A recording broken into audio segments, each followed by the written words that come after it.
On the SATs, I deliberately aced the advanced section, all to put some distance between me and the school's queen bee, Chloe. After the exam, her friends cornered me, sneering, "Ethan," Chloe said she bombed it, "you'd better turn in a blank test this afternoon, or you'll lose your chance to keep simping for her." They all burst out laughing. I looked at Chloe's disgusted face, nodded, and said, "Got it." But in my head, I was thinking, let someone else play the fool. I'm done. The moment I turned away, I called my family's estate manager and immediately cut off all financial support to her family, effectively kicking them out on the street. Chloe frantically called me 99 times, and I didn't answer a single one. So now she's desperate? Where was this energy before? In my past life, as the son of the wealthiest man in the country, I had shamelessly devoted myself to my chauffeur's daughter. To marry her, I even transferred ownership of the company my father left me to her name. But she spent my money while dating someone else. She spoiled her boyfriend like a pampered puppy, while I was treated like her personal servant. On her wedding day, I called her to borrow some money for medical bills, but she was cruel. These years of you clinging to me have been a complete nightmare. Ethan, just do everyone a favor and start over. In my final moments, as I looked at the woman holding me, I realized that the high society girl from New York I had once rejected had been waiting for me all along. When I opened my eyes again, I was back in my senior year of high school. This was the year I was dozing off at my desk when the toxic Chloe woke me up. "Liam's stomach is upset. Go buy him some antacids, then get him lunch from the cafeteria. Make sure to get extra meat. He's too thin and needs to eat more." Liam was slumped over his desk, surrounded by a crowd of admirers. He had a stomachache, and everyone was fussing over him, but the most concerned person, of course, was Chloe, and I was her mindless lapdog. I spent my days sleeping in class and my breaks getting Chloe food, buying her drinks, and running her errands. Realizing I had been reborn, seeing Chloe's entitled expression now just seemed ridiculous. Who the hell was Chloe to treat me with such contempt? Seeing me just sitting there, Chloe snapped, "What are you staring at? Get going." With that, she walked over to Liam and gently patted his back. Liam glanced at me and said to Chloe,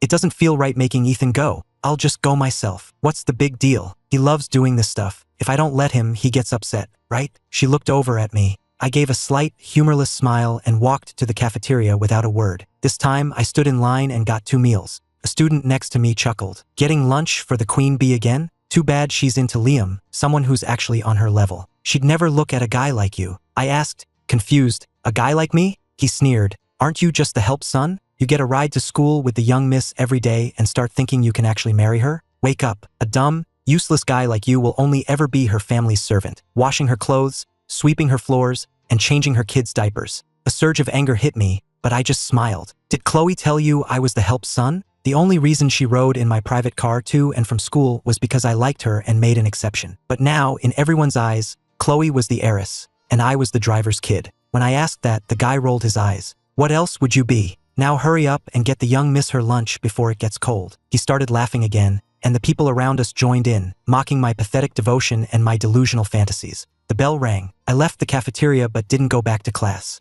Instead, I sat down by a planter and ate both meals myself. I couldn't remember the last time I'd had a proper meal. In my past life, I had no money and couldn't afford anything decent, always scrounging for leftover vegetables at the market after it closed. Meat was an impossible luxury. Finishing both meals finally eased the gnawing hunger. By the time I got back to the classroom, the first bell for class had already rung. Chloe saw me walk in and demanded angrily, "Where have you been? Where are the antacids?" "What antacids?" I looked at her coolly, none of my usual warmth in my eyes. Chloe stared at me, speechless for a moment. "The medicine for Liam. I told you his stomach hurt. Are you deaf? You can't even handle one simple thing." I glanced at Liam's pale face. What am I to Liam? Why should I be the one to buy him medicine? Liam's family wasn't well off, but ever since he met Chloe, she had treated him exceptionally well. Every time my dad gave me something nice, Chloe would take it and give it to Liam. Even the watch on Liam's wrist right now was a gift from me. Those two used my credit cards, spent my money, and enjoyed everything I had, all while ordering me around like a servant. Chloe said,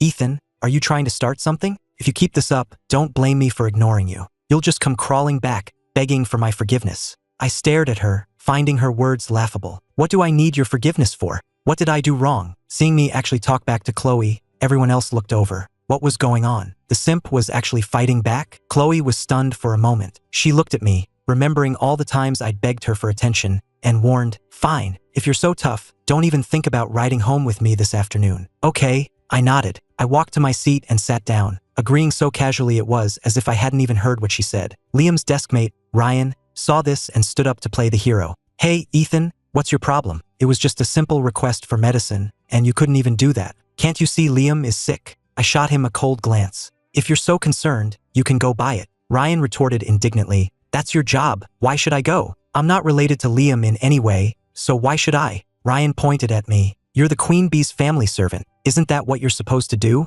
At that, I turned to Chloe. Chloe, are you the one going around telling everyone I'm your family's servant? I fixed my gaze on her, and Chloe looked away guiltily. Of course, this was all just speculation from people who saw her getting dropped off in a luxury car every day. She just never bothered to correct them. She would never admit that her father was just a chauffeur, and that she was my family's driver's daughter. Now, I was the one being treated like a lunatic. Chloe walked over as she was my desk mate. Forget the medicine. I'll go buy it myself later. She figured that since I liked her, it was only natural for me to be unwilling to buy medicine for Liam. Chloe glanced at me and asked, "Where's the food you got? No medicine, but surely you got the food?" Besides, she'd heard from a classmate in the cafeteria line that I had bought 2 meals. I ate it, I said calmly. What did you say? You ate both of them? Seeing her slightly agitated expression, I nodded. The student in front of me overheard and looked at me with contempt. Are you a pig? How could you eat 2 whole meals? They were used to kissing up to Chloe and looking down on me. Before, I put up with it because they were her friends,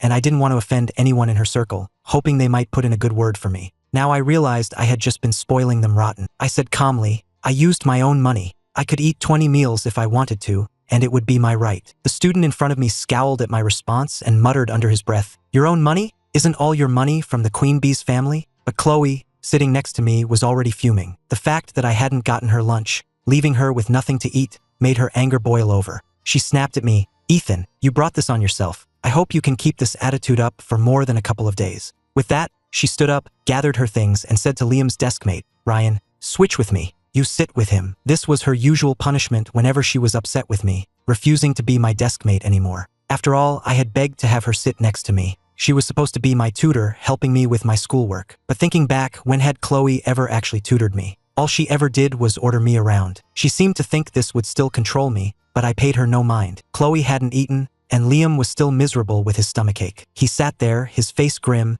and glanced over at me by the window. This time, Chloe was genuinely angry, already planning how she would make me pay when I came crawling back to apologize. When school let out that afternoon, the Maybach that picked me up was waiting at the gate. I walked out of the school and went straight to the car. The whole school knew I had pissed off Chloe, and they were all waiting to see me humiliated. Seeing me shamelessly get into the car, they couldn't help but point and whisper, Didn't he refuse to even buy the Queen Bee lunch? How does he have the nerve to keep mooching rides? He's just the help's son. Does he really think he's the master now? The Queen Bee isn't even here yet, and he has the audacity to get in? Chloe is just too nice. If I had a servant's son who didn't know his place, I would have had him fired immediately. I ignored their jeers, got into the car, and told the driver, Let's go. The driver glanced at me. But Miss Chloe isn't here yet. Let's wait a bit longer. Sometimes, Chloe would be late because of student council business, and I would always wait. He probably thought today would be the same, but I wanted to leave the moment I arrived. The fact that the driver was ignoring my order and defending Chloe was just absurd. Mr. Davis, my father only has one son. Since when does our family have a miss?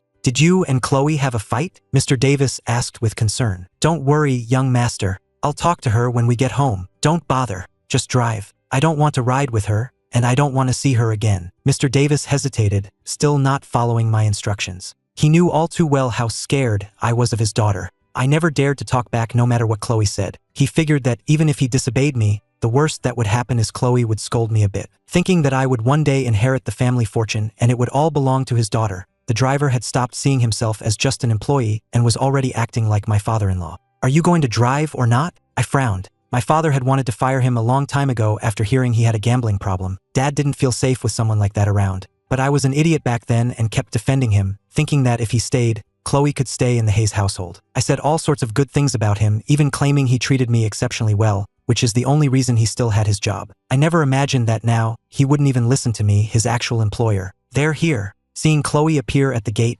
Mr. Davis quickly got out of the car. Chloe was helping Liam, and they walked to the car together. Mr. Davis opened the door for her, and Chloe started to help Liam get in. Because I liked Chloe and wanted her to ride home with me, Liam always came along with us. The driver would drop Liam off first before taking us home. Not only that, but we had to get up extra early in the morning to pick Liam up first. Before Liam could get in, I spoke up. Didn't you say you weren't riding home with me this afternoon? Why are you getting in my car? The students watching this scene couldn't help but curse. What's wrong with Ethan? Isn't this clearly the Queen Bee's car? Yeah, And he's not even letting the young miss get in. As everyone chattered, Chloe stared at me, her expression stiff. She couldn't understand what had gotten into me today, why I wasn't taking the olive branch she was offering. Do you have to be like this? I've decided to forgive you for what happened at lunch. Ethan, if you keep this up, I don't need your forgiveness. Find your own way home. Don't ride with me. Chloe's face paled, then flushed. She knew she had this rich girl image to maintain in front of everyone. If she didn't get in the car with me, wouldn't her cover be blown? She simply reached out, pulled me out of the car,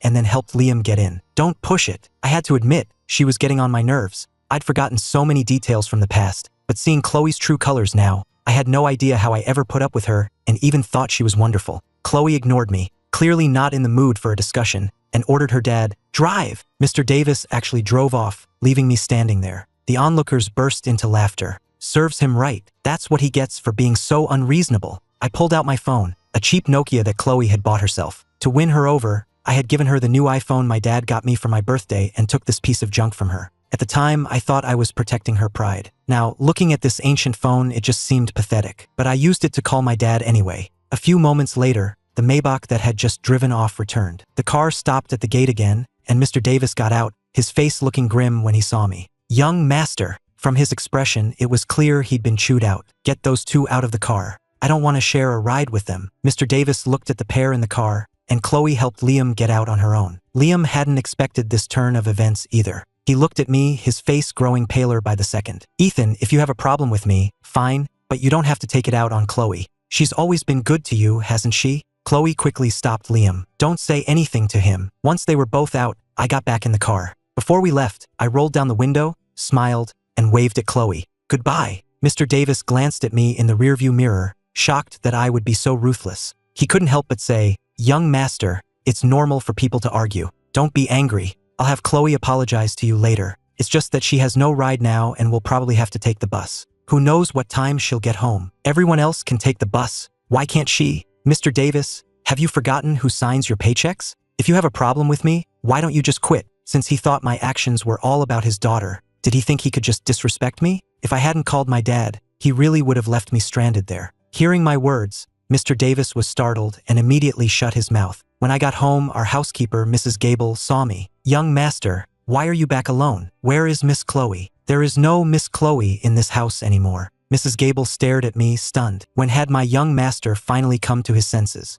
He had always been so devoted to Chloe that both she and her father had started to forget their place. Mrs. Gable had wanted to say something many times but never dared, because she knew it would upset me. Hearing me say this now, she was deeply moved. She looked at me. Among all the staff, she had always been the kindest to me, but because she often tried to intervene in my dealings with Chloe, I used to resent her. Later, after Chloe took over the family assets, Mrs. Gable was the first person she fired. Remembering all that, seeing Mrs. Gable now made my eyes sting. I said to her, "I'm heading upstairs." "All right," Mrs. Gable said. "Miss Thorne from the Thorne family stopped by, but I sent her home." Actually, Isabella Thorne came by often, but because she was the one my father had arranged for me, and I was obsessed with Chloe, I couldn't stand her. Every time she visited, I wouldn't even see her and would just have someone send her away. As a result, I had barely ever met Isabella. Thinking about how, before I died, it was her people who took me to the hospital, and how she still remembered she was my fiancée, I stopped Mrs. Gable. "I'll see her." "Where is she?" "In the backyard, playing with Max."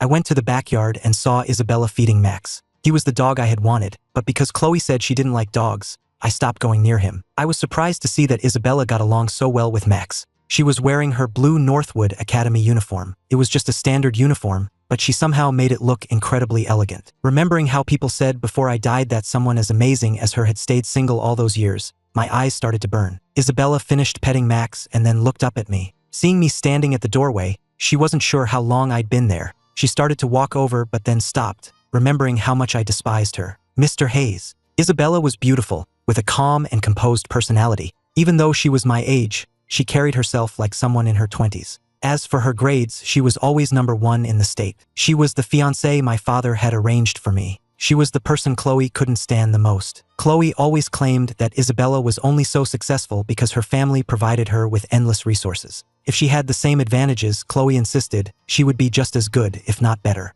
Every time Isabella's grades were posted, Chloe would get upset, which in turn made me treat Isabella like an enemy. But thinking about it now, I had never really interacted with her. How could she have possibly offended me? Seeing her this time, I managed to control my emotions and asked, "Did you need something?" Isabella replied. I just came to see how you were. When I didn't respond, she tactfully added, I know you don't want to see me. I'll leave now. She hadn't expected to see me anyway. She had just come to visit Max. The fact that I was willing to see her was a surprise. For her, that was enough. As she was about to leave, I asked, do you want to stay for dinner? Hearing this, Isabella froze and looked at me in astonishment. May I? The setting sun cast a warm glow on me, making me seem more approachable. Of course you can. At this time, Chloe hadn't returned yet. She was still taking Liam home. In the past, I would have insisted on waiting for her before starting dinner. Seeing me ready to eat so early, Mrs. Gable was a bit surprised. We're not waiting for Miss Chloe? What for? The household staff had all gotten used to me being Chloe's doormat. Now that I had stopped, they were the ones who couldn't adjust. Mrs. Gable didn't press the issue. All right,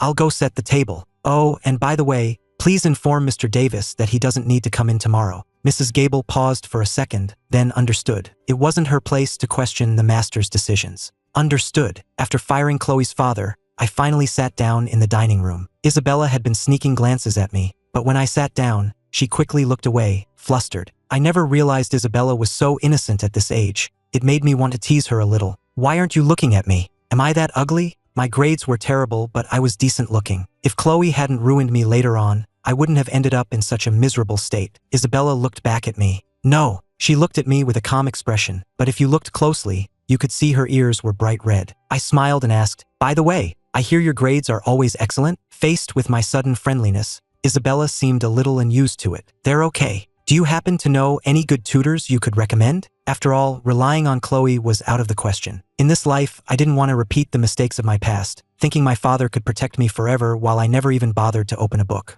While I still had the chance, I needed to get my grades up. Isabella had great resources, so a tutor she recommended would probably be effective. You're looking for a tutor? What about Chloe? She had heard that my tutor was a classmate, which was why Chloe was living in my house. She's been fired. Chloe looked down on me and had zero patience for tutoring me. All the money I paid her was a complete waste. Isabella was surprised. Seeing that I was serious and not joking, she took a sip from her glass to hide her nervousness. I don't have a tutor. I study on my own. If you don't mind, I could come over every day to help you. She thought I would most likely refuse, since I used to not even bother looking at her. The fact that I had invited her to stay for dinner was already a huge shock. To her surprise, I was thrilled by her offer. Really? Isabella, flattered, nodded. If you're willing, I can. I said happily, of course. I'm just worried it might interfere with your own studies. Don't you have work to do too? It's no problem. Although Isabella's face remained neutral, her eyes were gentle. She had already finished the high school curriculum and had a guaranteed admission spot at a top university,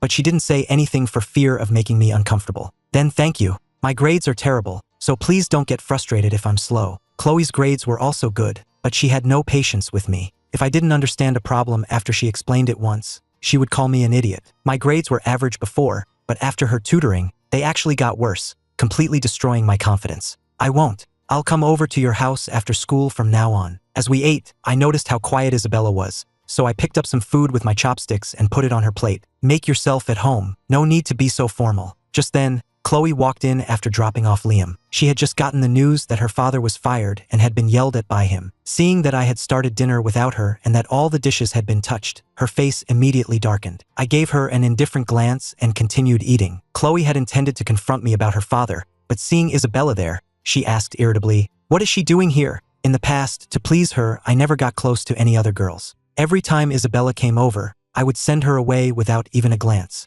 She never expected that I would now invite Isabella to stay for dinner. I said, "She's my guest. Do you have a problem with that?" Chloe had no choice but to sit down. She stared at me. "Did you invite her over just to piss me off?" She knew perfectly well that I disliked Isabella. In every competition, if Isabella was participating, first place was out of the question for me. Isabella sat beside me, silent. I looked at Chloe and said, "You're overthinking it, Chloe. You're not that important." I used to think this woman was my entire world, that everything had to revolve around her. But starting over, all I felt when I looked at her now was disgust and contempt. Continuing to like someone like her would only drag my life into an endless abyss. If you think being with other girls will make me angry, Ethan, you're seriously mistaken. I'd be thrilled to see you with someone else, so you'd finally stop bothering me all day. After saying that, she went straight upstairs to her room. I was speechless. As soon as Chloe left, I could see the look in Isabella's eyes across from me become complicated. I explained, "Don't listen to her nonsense. She wasn't going to get angry over that, was she?" I felt a little uncertain. To my surprise, Isabella said nothing about it, her demeanor becoming somewhat cool. After dinner, I walked Isabella to the door. Be careful on your way home, I told her. Okay. She left without saying much else, seeming very reserved. I went back inside, and Chloe came down the stairs. She had changed out of her school uniform and was wearing just a short-sleeved blouse. Even though she did many terrible things later, I had to admit she had a pretty face, looking gentle and quiet. I had been completely fooled by this appearance in the past. Now Chloe confronted me. Why did you fire my dad? She hadn't said this in front of anyone else because she didn't want people to know she was just the Hayes family's driver's daughter. Making a scene in front of Isabella would have been humiliating for her. I replied, exasperated, do I need to explain myself to you for firing a driver? That's my dad. Chloe shot back. I told him to do what he did today. It had nothing to do with him. If you have a problem, take it out on me. Go ahead, fire me too. The moment she mentioned being fired, my spirits lifted. I stared at Chloe. Fine, no problem. What was that you just said? Chloe stared back at me in shock. I said, you've always thought I was stupid, right? In that case, let's just call it quits. Move out of my house and I'll find another tutor. Ever since you started tutoring me, my grades have only gotten worse. I don't think you deserve the high salary I'm paying you. Chloe thought I was just joking, but she never imagined I would actually fire her as my tutor. Your grades are bad because you're just too slow to keep up. When I explain the same problem to Liam, he gets it immediately. But you're as dumb as a rock, and that's my fault? It wouldn't matter if you switched to another teacher. No one could teach you. It's entirely your problem. Seeing her still trying to blame me, I said firmly, just move out of the house. Ethan, Chloe said, her brow furrowed. You're still a student. You should be focused on your studies. You spend all day thinking about being in a relationship with me. No wonder your grades are so bad. What on earth are you talking about? Chloe scoffed. All these little games you're playing, isn't it just because you're jealous of my relationship with Liam? You're in a bad mood because I won't date you. But right now, I just want to focus on my studies and get into a good university. I'm not like you, who has more than enough family money even without going to college. So, I can't be with you right now. I stared at the woman in front of me, utterly stunned by her audacity. After a few seconds, I processed it. Who said I wanted to be with you? Seriously, Chloe, where do you get this confidence? Do you really think I want to be with you? Without my attention, you're nothing. Chloe just assumed I was being stubborn. Think whatever you want. But I'm warning you, if you have Isabella over for dinner again, don't blame me for giving you the cold shoulder. With that, she went straight to her room and slammed the door. The nerve of her, acting like this was her own house. I went to my room and called Mrs. Gable. I instructed her, Mrs. Gable, tomorrow, please move all of Chloe's belongings out of her room. I won't tolerate someone in my house who thinks they can walk all over me. Then I got Isabella's number, saved it, and sent her a quick iMessage. Are you home yet? But she didn't reply. The next morning, since I no longer had to go pick up Liam, I could sleep in. I thought Chloe would have already left, but when I came downstairs, I saw her sitting at the dining table, waiting for me. I found a seat and started eating my breakfast. Every morning before, I had to rush to pick up Liam,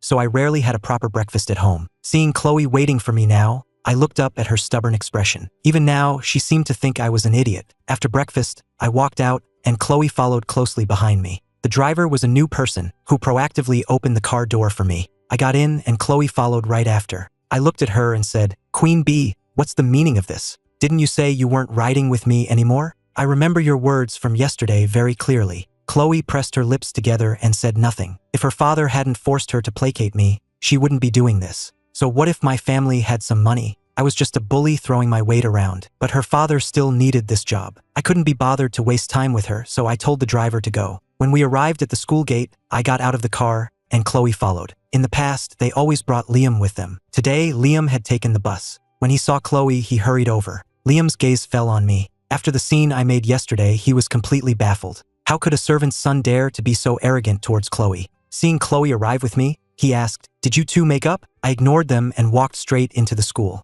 Chloe watched my back, frowning slightly at my complete disregard for her, then said to Liam, There's nothing for me to argue with him about. Liam said, Still, to let a servant's son bully you like this, you're too good-natured. Now everyone's saying Ethan is the real young master. Chloe replied, Don't worry about what they think. My dad and Ethan's dad have a good relationship, and he asked me to look after Ethan. I can't just ignore him, all right? Hearing that she was only doing this because of her father, Liam felt a little relieved. I got to the classroom and Ryan was already there. He was blocking my seat, not letting me pass. I said, Move. Ryan glanced at me and said, You've got some nerve. Yesterday, you just left the Queen Bee and Liam stranded while you had the driver take you home. I looked at Ryan and chuckled. It's my car. I have the right to decide who rides in it. What's it to you? Who are you? Anyway, seeing how confident I was, everyone became curious. Are you saying that Maybach is your family's car? What else would it be? I said, glancing coolly at the person who spoke. But Ryan just laughed. You? Ethan, we all know who you are. Are you really trying to play the young master now? Do you even have the right? I heard that driver is your dad, and your whole family works for the Hayes family. The Queen Bee is just too nice to argue with you, otherwise she would have kicked you to the curb long ago. But you shouldn't push your luck. Ryan was close with Liam, and Liam was always with Chloe, so when he said this, everyone believed him. Chloe and Liam had just appeared at the classroom door. Chloe's expression was stiff, because what Ryan was saying wasn't really an attack on me, but an insult to her. She walked over and said to Ryan, "Go back to your seat." Ryan shot a helpless glance at Chloe. He could clearly sense her displeasure, so he had no choice but to move his things. Chloe sat down next to me again. I didn't pay much attention to her actions, as I really didn't care what she did. She was a teacher's pet with great social skills. No one would question her for changing seats. Ryan sat next to Liam, feeling indignant. He said to Liam, "Liam, what's the Queen Bee's deal? Ethan is walking all over her, yet she's still protecting him and even moved to sit with him." Liam said, "Her dad asked her to take care of Ethan. There's nothing more to it. Don't overthink it." "Oh, so that's why," Ryan said. "That explains why Ethan is acting like this." He even claimed that car was his family's. Chloe's own phone was obviously expensive, and the gifts she gave Liam weren't cheap either. In contrast, Ethan's phone was about the same as mine. Who would believe he was trying to pass as a rich kid? I sat at my desk and snuck a look at my phone. Isabella had finally replied to my message with a single K. Seemed so cold. I couldn't help but remember how friendly she had been to me yesterday, but after she left, her attitude had become distant. I had sent the message last night, and she was only just now replying. Just then, Chloe, sitting beside me, saw me looking at the message. The contact name was still Isabella Thorne, and she couldn't help but frown. Nothing had changed, but since yesterday, she felt like I had become a completely different person. I took out my phone and sent Isabella another message. "So, are you still coming for tutoring this afternoon?" Again, Isabella replied with just one word, "Yes." As long as she was coming, that was all that mattered. I didn't dwell on it. I was incredibly focused in class. At noon, Liam came over to go to lunch with Chloe. Chloe glanced at me instinctively and asked, "Aren't you going to eat?" My level of focus today seemed miraculous to Chloe. I hadn't even dozed off in class. Right now, I was still carefully organizing my notes. It was almost a joke. My mind used to be consumed by her, but now I was actually studying seriously. Seeing me still busy after class, Chloe asked out of curiosity. But I acted as if I hadn't heard her at all, completely ignoring her. Liam glanced at Chloe and said, "If Ethan's not going, let's just go ourselves. We can bring something back for him." "No need." I refused Liam's kind offer. Liam was a good guy, at least in everyone's eyes. That's why even when people made fun of him behind his back, he always maintained a positive and optimistic attitude. But I didn't want to owe anyone any favors. I neatly organized my things, stood up, and left without going downstairs with them. Liam walked beside Chloe and asked, "What's with him?" "He's ignoring you too." "What did you do to offend him?" Chloe was just as puzzled. She wanted to understand it too. No matter how cold she was to me in the past, I would always follow her around like a puppy. But starting yesterday, even though she hadn't done anything different, I was still acting this way. It was truly baffling. Liam then said, "By the way, your birthday party is this weekend. Are you going to invite him?" It was Chloe's birthday this week. Last year, Chloe's birthday was at the Sterling Grand. I had booked the hotel, arranged everything, and had Chloe invite our classmates. The party cost a fortune, tens of thousands of dollars for one night. Everyone who went raved about it, feeling it was an honor to attend Chloe's birthday party. This year was supposed to be the same. I had already made all the arrangements several days ago. If I hadn't threatened to fire her, Chloe wouldn't have thought twice about it. But after what I said yesterday, coupled with my cold demeanor today, she couldn't help but worry. If I didn't go, would she still have her party? Watching my retreating figure, Chloe tried to reassure herself. "What am I worried about? He'll definitely be there. He wouldn't dare miss my birthday, would he? Maybe he's just being cold to me on purpose to set up a surprise." At that thought, she relaxed a little and said to Liam, "He'll definitely come." Liam agreed. "You're right. He's at your birthday every year." In the afternoon, Chloe and Liam had a rehearsal for the school festival, so I didn't wait for her and went straight home. Isabella was already there. As soon as I walked in, she and Max came to greet me. Seeing her, I broke into a smile. Perhaps because of our connection in my past life, every time I saw her now felt precious and rare. Seeing the smile on my face,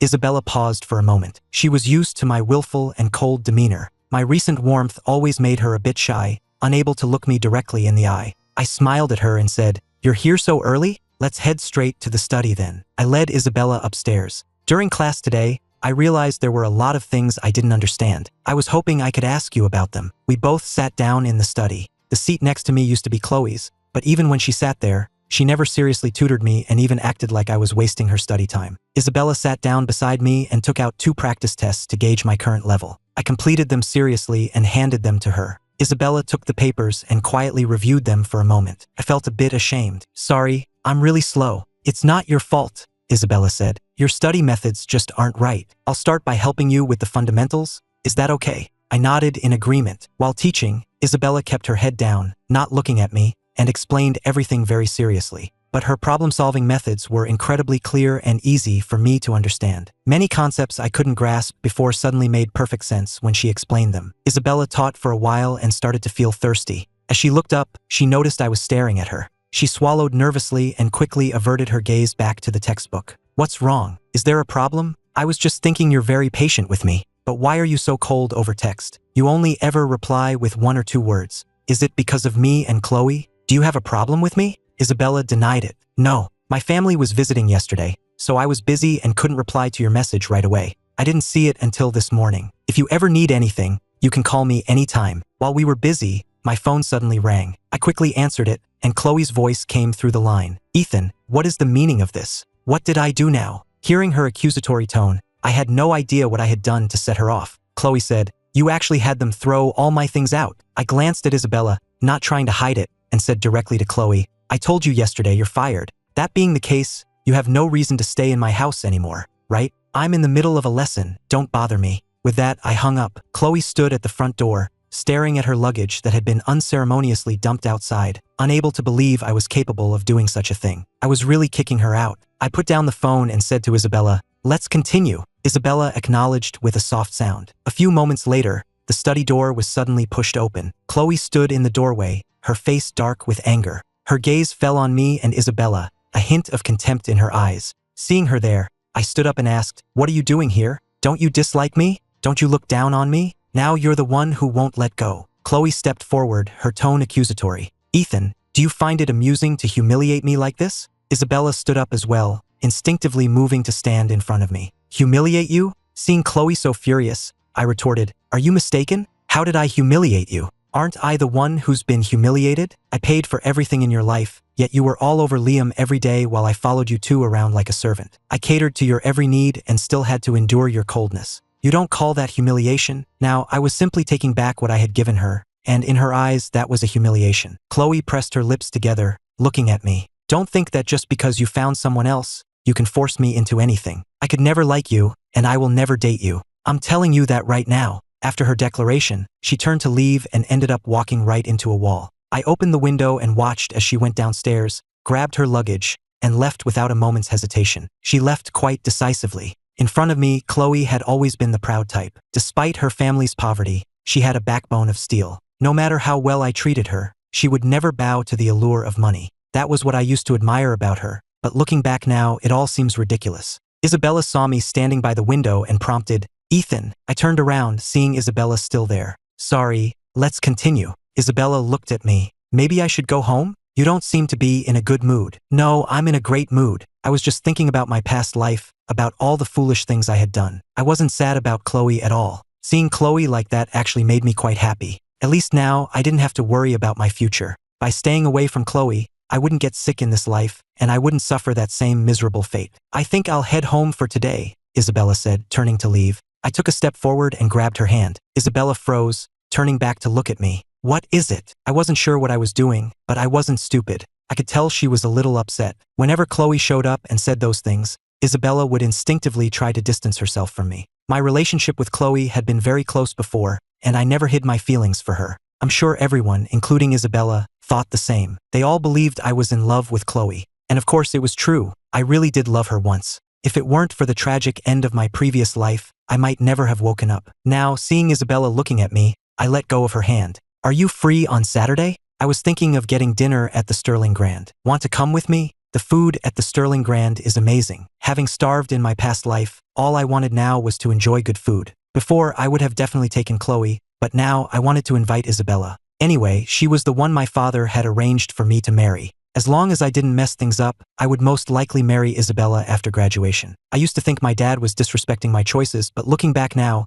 she was just as beautiful as Chloe, if not more so, and came from a great family. If she was interested in me, I was the one getting the better end of the deal. Isabella asked. You're not going with her? The her she was referring to was Chloe. I countered. So you want me to be with her? Do you want me to go back to avoiding you like I used to? Of course not, Isabella retorted without hesitation. Then it's settled. See you Saturday. On Saturday afternoon, I arrived a little late. As I entered, I saw a lot of my classmates at the entrance, all dressed to the nines. When I showed up, Ryan, Liam's good friend, saw me and couldn't help but laugh. Ethan, you actually have the nerve to show your face here? I frowned, confused. Why shouldn't I be here? The owner of the Sterling Grand was a good friend of my father's. I was a top-tier VIP here. I could come whenever I wanted. I was the one who should be asking why I couldn't be here. Ryan sneered. The Queen Bee hasn't spoken to you at school for the past 2 days. Now it's her birthday, and you still have the audacity to show up. Chloe's birthday? That's right, today was her birthday. I had been so focused on studying lately that I hadn't thought about it. If they hadn't reminded me, I would have completely forgotten. I had already spoken with the staff at the Sterling Grand. This year was Chloe's 18th birthday. For her 18th birthday, I had thrown her a lavish, spectacular party at the Sterling Grand. But it was also on that day that I found out about Chloe and Liam's relationship. When I confronted her, she was completely defiant. Liam and I like each other. Why can't we be together? Ethan, can you just stop meddling in my business? I got angry and gave her the silent treatment, which lasted for 2 whole days. But in the end, I was the one who broke and apologized. It was from her birthday onward that the two of them started dating openly right in front of me. Eventually, I felt I had no other choice and begged Chloe to be with me. To get her to marry me, I even did something as foolish as handing over the company my father left me. Looking at the lively scene before me now, I had no intention of engaging with them. Everything for Chloe's party at the hotel was arranged by me, and naturally I was covering the bill. Now that I had come to my senses and was ignoring her, she still had the gall to bring everyone here to spend my money. I was curious to see how she planned to handle the bill later. I ignored my classmates' taunts and walked straight to the elevator. My reservation with Isabella was already set, though I wasn't sure if she had arrived yet. As I stepped out of the elevator, I saw Chloe chatting happily with Liam. She noticed my arrival immediately, her gaze locking onto me. She smiled and said, I knew you'd show up. I almost thought you really weren't coming. Chloe walked towards me, a hint of smugness in her voice as she teased. Didn't you say you weren't coming? Humph, don't think that just because you're here, I'll forgive you for what you did before. Ethan, I'm still angry. She was always like this, using her anger to force me to back down. I looked at her, a slight smile playing on my lips. Can I help you? Chloe asked. Aren't you here for my birthday? Why would I be here for your birthday? You didn't invite me, did you? You have so many classmates celebrating with you, you shouldn't be missing one more. Ethan, what are you trying to say? Chloe looked at me, annoyed. I was still being stubborn, trying to ruin her birthday and provoke her. Just then, the restaurant manager walked over to me. Mr. Hayes, has Miss Thorne arrived? I asked, and the manager nodded. She's already here.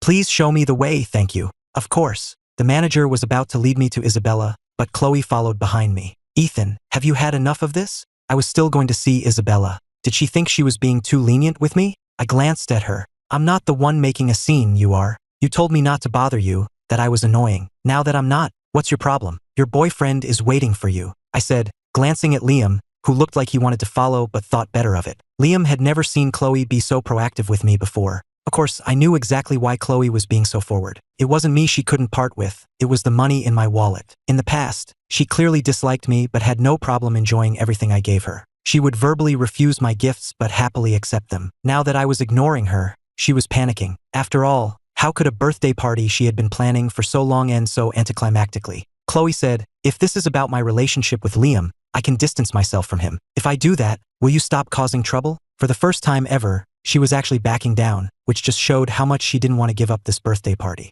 It made sense. If she didn't care about her image, she wouldn't have built up this rich girl persona at school or invited so many people to her party. So, she was afraid of being embarrassed after all. Having seen Chloe's usual cold and noble act, watching her compromise for a birthday party was quite amusing. I nodded. Right, I know it's your birthday today, and I wouldn't want to ruin everyone's fun. Then I turned to the manager. I previously booked the Emerald Suite at your restaurant under the name Chloe Davis. The manager checked his records. Yes, Mr. Hayes. Since it's Miss Davis's birthday today, let her use the suite, I said, then looked at Chloe. Is that acceptable? Seeing me relent, Chloe breathed a sigh of relief. She looked at me and said, so you did all this just to make me break up with Liam. You just can't stand seeing us together. You're overthinking it. I couldn't care less who you're with. You, Chloe, will eventually understand that without me, Ethan Hayes, you are nothing. The manager stood by silently. My words had left Chloe utterly humiliated. I can't be bothered with you. She turned and walked away decisively. The manager glanced at me, Then I'll have the staff prepare the emerald suite. I nodded. Yes,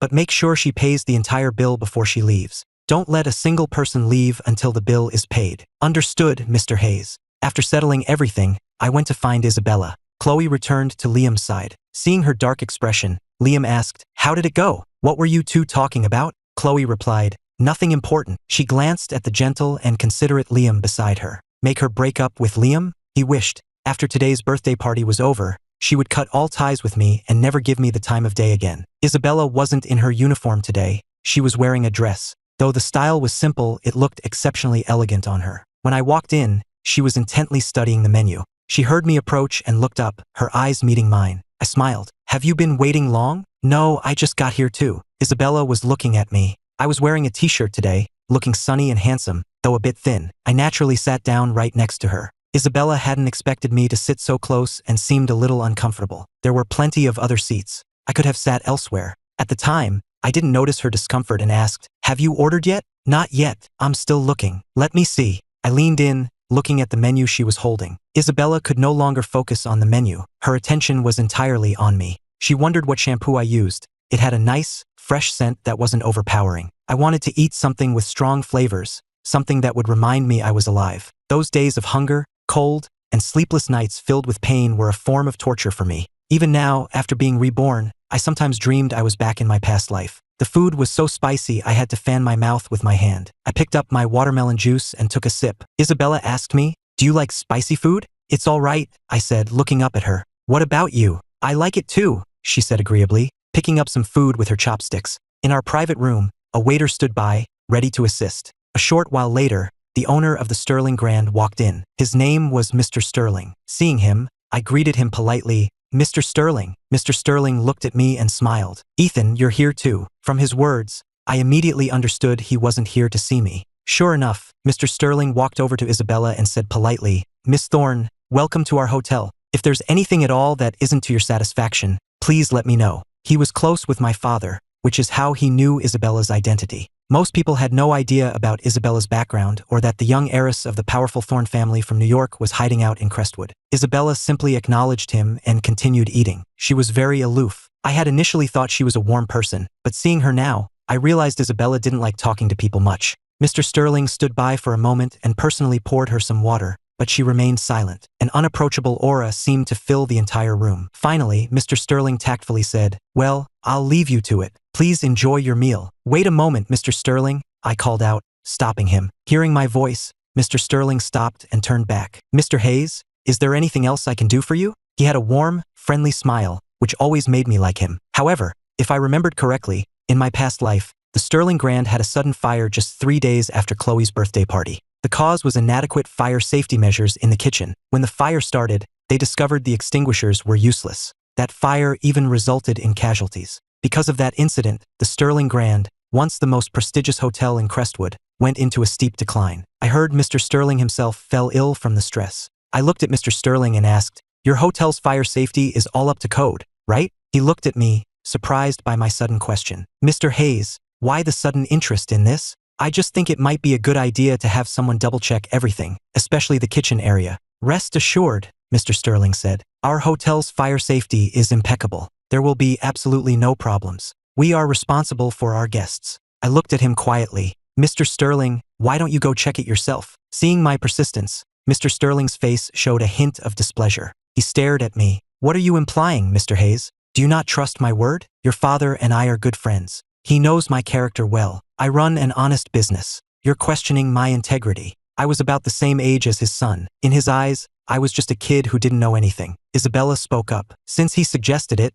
it wouldn't hurt to take a look. Since Mr. Sterling had walked in, Isabella had barely said a word to him, only giving short replies to his questions. But now that she had spoken, Mr. Sterling immediately deferred to her. "All right, I'll go right now." Isabella was so composed, and with her status, even though she was my age, her words seemed to carry more weight. After Mr. Sterling left, I looked at Isabella in surprise. "Why did you back me up?" I had only made the request because I knew what was going to happen. From Isabella's perspective, however, she shouldn't have known anything about it. Hearing my question, Isabella said, "You asked for it. Shouldn't I help you? Aren't you afraid I was just making it up?" "What does it matter?" Isabella said. "Even if it was a joke, it's not a big deal. It just makes him run an errand." She said it all so calmly. But But as I looked at her, a profound warmth spread through me, the feeling of being completely trusted. I remembered the moment I was diagnosed with HIV. No one believed I was a victim. They all said I must have been messing around. If I had actually been reckless, I would have accepted it. But everyone blamed me, filled with disgust, and I even started to hate myself. I never imagined it was Chloe who had intentionally arranged for someone to use a contaminated needle on me. Also, she would have an excuse not to marry me. Only the person who framed you knows how innocent you truly are. Isabella and I had a long dinner. We didn't leave after we finished, instead ordering dessert. I had also brought my homework, so I worked on it while Isabella helped me with the problems. We talked late into the evening. Chloe's birthday party ended, and as everyone was preparing to leave, they were all stopped because Chloe hadn't paid the bill. Chloe called me. I ignored it the first time. Isabella, sitting beside me, watched me. Not answering? I know who it is, I said. I let it ring until Chloe called 2 more times before I finally picked up. Ethan, what is your problem? Chloe's voice on the other end was filled with rage. The angrier she got, the better I felt. Even though I wanted nothing to do with her, I still had to get revenge for my past life. I couldn't just let it go. I smirked.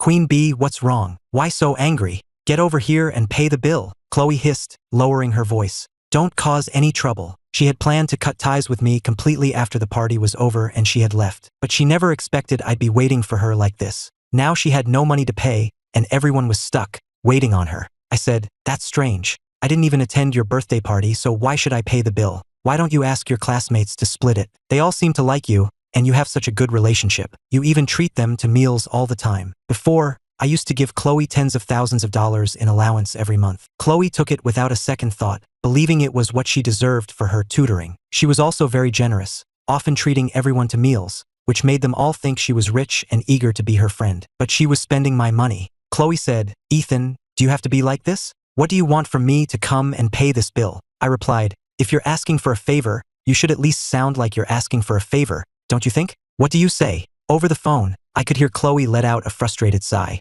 She was furious that I was no longer unconditionally at her beck and call. I smirked. Not willing, then forget it. I'm hanging up. I'm begging you, Chloe said through gritted teeth, clutching her phone. They were being held by the hotel staff and couldn't leave. I hung up, stood, and said to Isabella, I'll be right back. I walked down the hall to the Emerald Suite. All the classmates who had attended the birthday party were still inside. Everyone was staring at Chloe, waiting for her to pay, and the atmosphere was incredibly awkward. Unable to leave, Chloe could only stand there helplessly, enduring everyone's stares. Just as I arrived, the manager walked over and greeted me politely, Mr. Hayes. I looked around at the crowd, everyone dressed so beautifully. This afternoon, they had all looked down on me, but now, their arrogance was gone. After all, there's nothing more humiliating than being trapped somewhere because you can't pay. I smiled and said, what's wrong, everyone? Isn't this the Queen Bee's birthday party? You all don't look very happy. I made a point of looking at Chloe. Her expression was darker than anyone's. Liam stood off to the side, looking completely lost. The manager explained,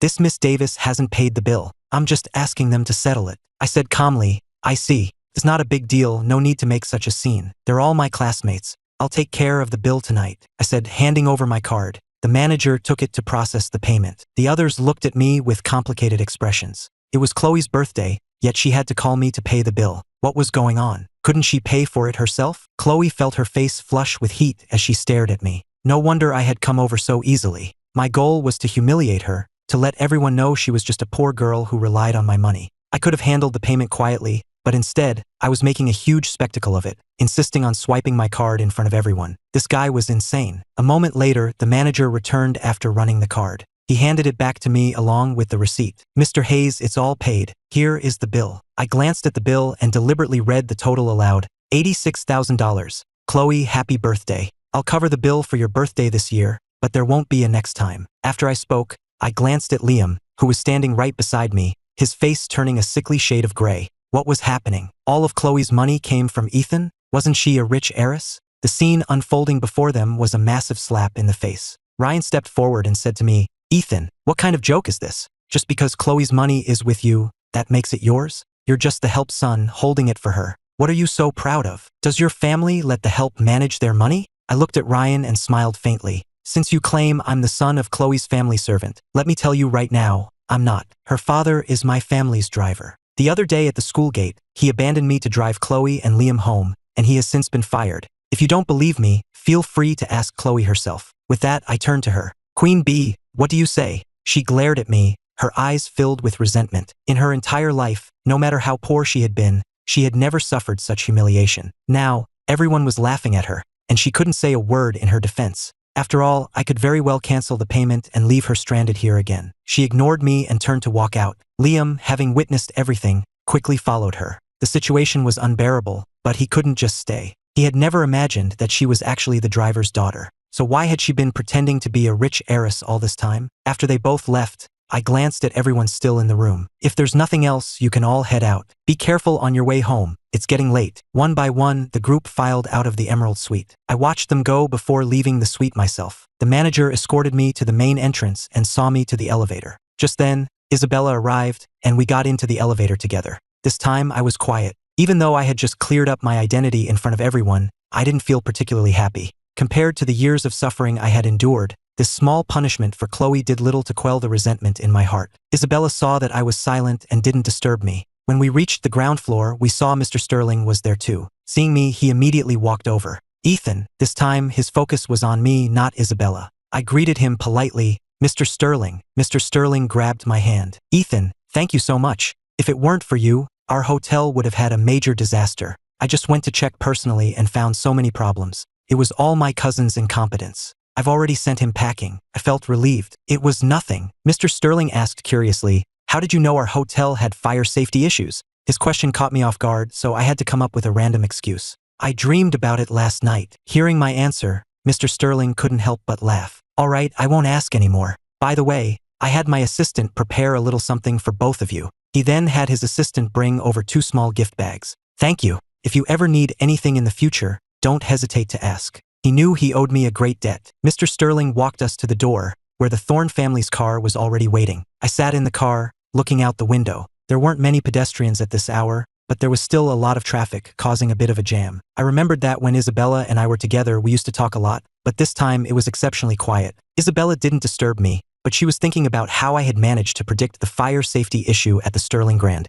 Logically, I shouldn't have known more about the hotel than Mr. Sterling himself. She had also heard about what happened in the Emerald Suite. Today was Chloe's birthday, yet I hadn't spent it with her. Instead, I was with Isabella the whole time. Not only that, but I ended up embarrassing Chloe so badly. It seemed I really wanted to sever all ties with her. So why did I look so dejected now? In truth, my sadness only lasted for a moment. I knew that I had been reborn, and everything could start over. As long as I didn't make the same mistakes as in my past life, there was still time to fix things. Soon, I started to feel drowsy. Studying seriously every day lately had left me feeling constantly tired, and I was already sleepy. Before long, I leaned over and fell asleep on Isabella's shoulder. Isabella instantly froze, not daring to move. By the time we arrived at the Hayes estate, her arm was sore, but she didn't dare shift her position for fear of waking me, so she just stayed perfectly still. Miss, we've arrived. Isabella glanced outside, then her eyes fell on my face. She hesitated, wondering whether to wake me. The driver had already gotten out and was waiting outside, but Isabella didn't wake me. I felt the car stop and woke up, glancing out the window. Realizing I was home, I then looked up at Isabella. She was sitting there quietly, not even daring to look at me. I gently rubbed my sore neck and sat up straight. We're here. Isabella nodded in response. Then why didn't you wake me? You were sleeping so soundly. When she spoke, her expression was as neutral as ever. I looked at her and noticed her ears were red. I remembered she was always innocent, but I didn't realize she was this innocent. Isabella. Hearing me say her name, she looked at me. I asked her, are you scared of me? Isabella said, no, but why do you never look at me? When you're with me, you seem to dislike me. Isabella cleared her throat softly. I'm just not used to being this close to someone. You're the first. Hearing her words, I couldn't help but smile. Then why don't you make me stay away? Hearing my question, as if to prove she wasn't being led by me, Isabella asked, why did you and Chloe break up? Weren't you in love with her? The topic caught me off guard. I stared at the empty street ahead. I just realized I don't like her anymore. It's nothing. I'm heading in. I had just gotten out of the car when the main gate of the estate slowly opened, and my father, Mr. Hayes, walked out. Seeing my dad, my face lit up. Dad, you're finally back. Mr. Hayes was always busy with work, so I was almost always home alone. We had plenty of staff, but not many of them could control me. On top of that, even my dad spoiled me and rarely disciplined me, always thinking my happiness was all that mattered. Being doted on by my dad were my most carefree days. It's just that, in my past life, my father had advised me not to be so fixated on Chloe, but I wouldn't listen. Seeing my father again this time, I just felt a warmth spread through my chest. Standing in front of him, a long-suppressed feeling of grievance washed over me. I threw myself into my dad's arms, and tears instantly streamed down my face. Perhaps it's only in front of the people closest to us that we show our most vulnerable side. Mr. Hayes saw me returning so late, and at first, his expression was stern, wanting to assert some fatherly authority. But who would have expected me to suddenly burst into tears? Mr. Hayes immediately panicked, gently patting my shoulder. "What's wrong, son? Who bullied you? Was it that Chloe girl? I heard you fired both her and her father." I hugged my dad. "It's nothing. I just missed you. Silly boy. Usually when I call you, you complain that I'm annoying. By the way, is that the Thorne family's car?" At my father's mention, I turned and saw the car parked at the gate. Isabella had gotten out. My eyes were red, and I felt a little embarrassed that she saw me like this. I said to my father, "Isabella dropped me off. We went out for dinner tonight." Mr. Hayes glanced at me,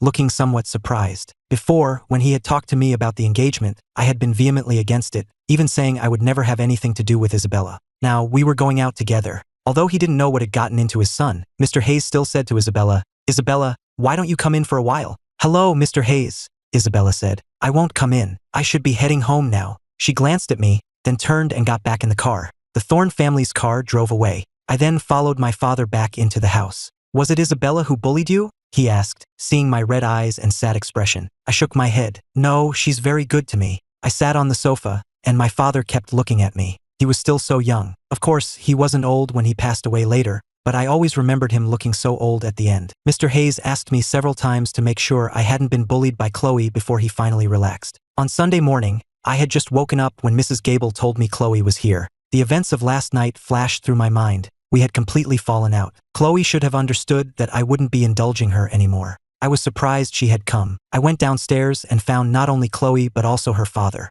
Mr. Davis was sitting on the sofa, saying to Mr. Hayes, "Mr. Hayes, it's all my Chloe's fault for being so thoughtless. I've already scolded her. She'll never bully Ethan again." Mr. Hayes frowned. "Is my son's name something you should be using so casually?" He had long disliked Chloe and her father. If it weren't for the fear that I would cut ties with him, he would never have tolerated them. Mr. Davis realized his mistake and quickly apologized. The young master," seeing me come downstairs, he quickly turned his attention to me. "Good morning, young master. I brought Chloe here today specifically to apologize to you." I turned to look at Chloe. She was sitting there, her face dark, completely silent. Apologize? I didn't think Chloe was here to apologize at all. Her face screamed, unwilling. It was obvious she was still holding a grudge from last night. How could she possibly be here to apologize to me? I said, "Mr. Davis, you're being too formal. Chloe hasn't offended me in any way. There's no need for an apology." "But I heard you fired her." When Mr. Davis himself was fired, he hadn't been this anxious. After all, his monthly salary wasn't much and he worked long hours. But Chloe was different. Just by tutoring me, she earned a lot of money, and maybe one day the entire Hayes fortune would be hers. Now that we were at odds, there was no way Mr. Davis would let it go. She was my tutor, but my grades have only gotten worse over the years. Besides, Chloe also felt she wasn't up to the task. I was too stupid for her to teach, so I had to grant her wish and let her go. There's really no conflict between us, and she didn't do anything wrong, so an apology isn't necessary. Mr. Hayes glanced at me, noticing how calm my expression was as I said this. Before, I had insisted on being with Chloe and having her as my tutor, so he had no choice but to agree. Now that I had fired her, Mr. Hayes was both surprised and moved. His son was finally growing up. "I have classes to attend, and I need to eat." Mr. Hayes had someone escort Chloe and her father out. After finishing my meal, I walked out of the house, where the driver was waiting in the courtyard. I got in the car, and as we drove out of the estate, I saw Chloe and her father still at the gate. Unlike his meek demeanor inside, Mr. Davis raised his hand and slapped her right across the face. I knew Chloe's backstory. Her father was a gambling addict, and her mother, unable to take it anymore, had abandoned Chloe and left. She had lived with her father all these years, borrowing money from relatives just to stay in school. As she got older, she had to fend for herself. The fact that she could still excel in her studies under those circumstances, always ranking first in the school, made me feel especially sorry for her. I took extra care of her, giving her the best of everything, just wanting her to have a better life. Unfortunately, while I pitied her, she never pitied me. She only ever saw me as an ATM. The person in her heart was never me. I looked away and headed straight to school. Because of what happened yesterday, everyone's attitude towards me seemed to have softened. Classmates started approaching me to chat. "Ethan, is your family really that rich? So, does that mean all of Chloe's money came from you? We always thought she was a rich heiress." I replied, "You didn't know? Young master, why don't you consider me? I promise I'll be much more obedient than Chloe." I looked at the girl who said this and couldn't help but laugh. Just then, Chloe appeared. Hearing the girl's words, Chloe sneered. You wish, as if he'd even look at you. He has a new target now. It's not your turn. Get in line. A new target? Hearing Chloe's words, everyone looked over. What new target did I have? Who could be better than Chloe? Was there anyone at our school more outstanding than her? It didn't seem likely. Even though she was no longer a rich heiress, Chloe's academic performance was excellent, and she was beautiful, so everyone agreed she had immense potential. Chloe didn't answer the crowd. She just looked at me. You were my lapdog for so long, and just because I won't date you, you treat me like this? Ethan, even if you resort to these tactics, I, Chloe Davis, will never like you. A rich kid like you with bad grades, who thinks everyone should revolve around him just because his family has money, isn't worth one of Liam's fingers. At Chloe's mention of it, everyone remembered my rock-bottom grades. I wasn't just Chloe's simp, I was also an idiot. Before I could say anything, Chloe brought up last night's birthday party. You were the one who made me invite everyone. I didn't even want to go, but in the end, you deliberately embarrassed our classmates.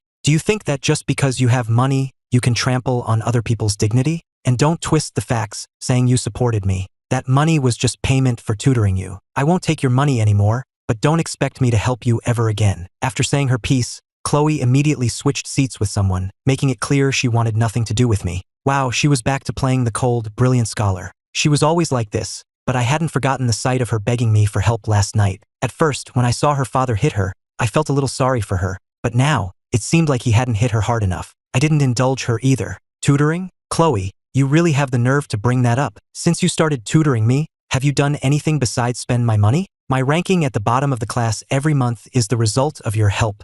Chloe said with a blank expression. I've told you before, you're just too stupid. What does that have to do with me? Ethan, you're so rich, why don't you use your money to buy a new brain? As soon as Chloe said that, the other students couldn't help but laugh. I looked at her self-righteous expression and said, are you sure I'm the stupid one, and it's not your teaching method that's the problem? Chloe thought of Isabella, knowing I had already asked her to tutor me. She scoffed. Fine, in that case, let's see your results on the next monthly exam. It doesn't have to be much. If you can improve your grade ranking by just 100 spots, I'll admit I was the problem. She wanted to see if Isabella could really teach him. His brain was practically useless. Deal, I said, looking at her. She was only asking for a 100-spot improvement, not even a huge leap, which just showed how little she thought of me. Seeing that I agreed, Chloe announced to the crowd, you all heard him. He agreed to it himself. If he can improve his ranking by 100 spots on the next monthly exam, I, Chloe Davis, will run 10 kilometers as a penalty. Whoa! Everyone turned to look at Chloe, their faces full of excitement. Ryan looked at me. Since the Queen Bee is running 10 kilometers, why don't you do the same if you lose?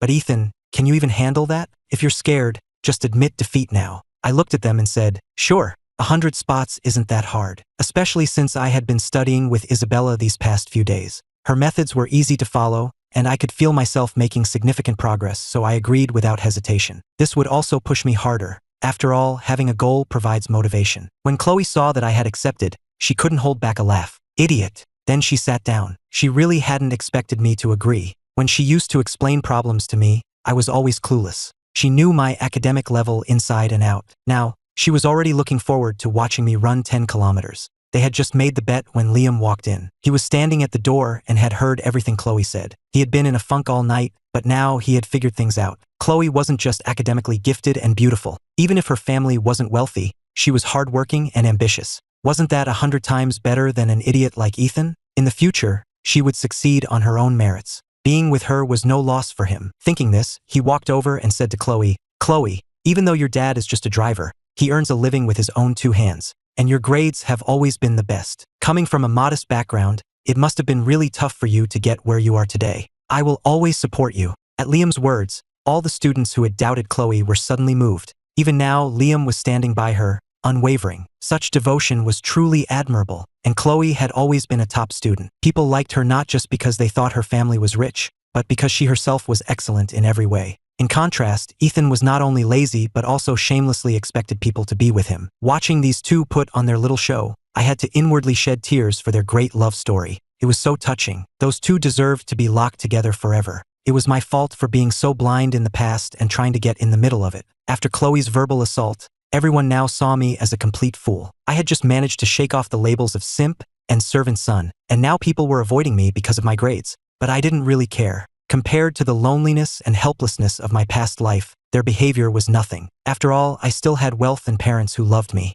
I focused on my classes and couldn't be bothered to interact with them. After school, my father drove over with my mother to pick me up. They were in their 40s this year, but in their youth, they were the campus king and queen, and their charisma hadn't faded one bit. My mother got out of the car, gave me a warm hug as soon as she saw me, and then thoughtfully opened the car door for me. Chloe and Liam had just walked out of the school and witnessed the scene. A few classmates with them saw me with an older woman and couldn't help but get curious. Isn't that Ethan's new target? Chloe had mentioned it that very morning. That woman looks like she's in her 40s, right? What's her relationship with Ethan? Others started speculating. I knew Ethan couldn't be a young master. Turns out he's just being kept by an older woman. And here I thought he was something special. No wonder the queen bee didn't want to be with him. If it were me, I wouldn't want anything to do with someone like that either. Doing that kind of thing at his age is just disgusting. Hearing them badmouth me, Chloe didn't bother to explain. Liam looked at Chloe, and seeing her silence, he assumed everyone's guesses were correct. Suddenly, he felt a sense of relief. Although my grades were poor, my family was rich. I could spend tens of thousands of dollars in a single night without a second thought, which always made Liam feel uncomfortable, as if he were inherently inferior to me. Now, discovering that I was only rich because I was being kept by an older woman, he felt much more at ease. At least he would never do something so shameless. He would rely on his own hard work to achieve his dreams. One day, everything I had, he would have too. Liam and Chloe got on the bus. Chloe said, "I'm not walking you home today." She could no longer earn money by tutoring me, so she had found a part-time job. Her father had so many gambling debts, and he used to take a lot of her money. Now, she had to find a way to support herself. "Okay," Liam said. My parents took me to buy a new phone and then out for dinner. By the time we got to the restaurant, Isabella was already there. Isabella lived in Crestwood with her uncle, who was very close with my father, Mr. Hayes. This was considered a formal meeting between our two families. Mr. Hayes had wanted to arrange this for a long time, but because of my strong opposition and my obsession with Chloe, this dinner had never happened. Today, my willingness to come to this dinner filled Mr. Hayes with relief. His son was finally growing up and listening to him. During the meal, he and Isabella's uncle chatted happily. I sat next to Isabella and told her about the bet I made with the others, about improving my rank by 100 spots. After I finished, Isabella didn't say much, just a simple acknowledgement. I couldn't read her expression. Do you think I was being reckless? That the pressure will be too much? Hearing my words, Isabella looked at me. No. Then do you think I have a chance? Even though I've been able to understand all the problems you've explained to me lately. It's fine, Isabella said, looking at me. Just leave it to me. And you're quite smart, not as slow as others say. The others she mentioned was, of course, Chloe. When Chloe had called me stupid, Isabella hadn't said anything at the time, but she had remembered it. Hearing her words now, I smiled. That's a relief to hear. I'll have to trouble you to work hard for a while then. It's my duty. As we were talking, I suddenly realized the room had gone quiet. I looked over and saw that both my father and Isabella's uncle were watching me, which made me feel a bit awkward. Dad, why are you staring at me? It's nothing, you two carry on. Mr. Hayes continued his conversation with Isabella's uncle, but he couldn't help but marvel at how well we were getting along. Even though he had arranged this fiancé for me, he couldn't shake the feeling that his own son was being stolen away. After dinner, Mr. Hayes and her uncle, Mr. Chung, had more to discuss, so Isabella and I left first. We didn't go home, instead finding a coffee shop. I wanted ice cream, so I went to buy some. After ordering, I came back and sat down next to Isabella. We continued discussing schoolwork. My mind was completely focused on my studies. After all, running 10 kilometers would half kill me. Here are your orders. Soon, the waitress brought our things over. I looked up and saw the person in the waitress uniform standing before me. It was none other than Chloe. I stared at her in surprise. What are you doing here? Chloe shot me a cold look. I should be the one asking you that. Did you find out I was working here and come just to annoy me? Even though I was acting cold towards her now, Chloe could see that I was still in love with her and was just trying to force her to submit. Otherwise, why would I just happen to show up at the exact place she was working? There was no such thing as a coincidence like that. I said, "You're overthinking it. It's purely a coincidence." Chloe glanced at Isabella, then turned and walked away without another word, clearly not wanting to waste any time on us. Seeing her arrogant expression, I really couldn't understand what she had to be so proud of. I turned and offered the ice cream to Isabella, but she declined. "You have it." She reached out, picked up my backpack for me, and we walked out of the coffee shop together. I had planned to stay a bit longer, but running into Chloe had ruined my mood. For the next 2 weeks, I studied relentlessly every day. Isabella came to the Hayes estate often to tutor me, and my grades improved significantly. But whenever Chloe saw me studying so diligently, she couldn't resist mocking me. "Ethan, if you're having second thoughts, it's not too late to give up now. Otherwise, don't come crying to me when the results are out. You're distracting me." I frowned and immediately put in my earbuds. The monthly exams were finally over. I was in an excellent mood and rushed home eagerly. Although the results weren't out yet, I felt I had done quite well. Isabella was sitting in the courtyard, sipping tea and keeping Max company. Max was getting fatter and fatter. I walked over, hugged Max, and said to Isabella, "You're here so early today?" Isabella looked at me. "I'm always early. I'm just curious. Don't you have any other activities at school?" Chloe was a top student at her school too, and she and Liam always seemed to have a lot to do every day. In comparison, Isabella seemed much more relaxed. Every time I came home, she was already here. Isabella said, "I have more freedom. They don't micromanage me. So no school activities to attend? I usually don't participate. I'm not in the student council either." Isabella shook her head. "Sometimes I'll join a competition, but not often." "Why not?" "Because it's not very interesting, and the teachers think it's a bit of an unfair advantage. It can discourage the other students." I said, "But I seem to remember you participating in quite a few competitions, like the ones Chloe was in. She said you were always there, and you even took first place from her, which is why she hates you so much." Isabella picked up her cup and silently took a sip of water. If Chloe was in a competition, she usually wouldn't miss it. I was eager to know how I did, so I went over the answers with Isabella in the courtyard. I found that I had gotten a lot of questions right, which put me in a great mood.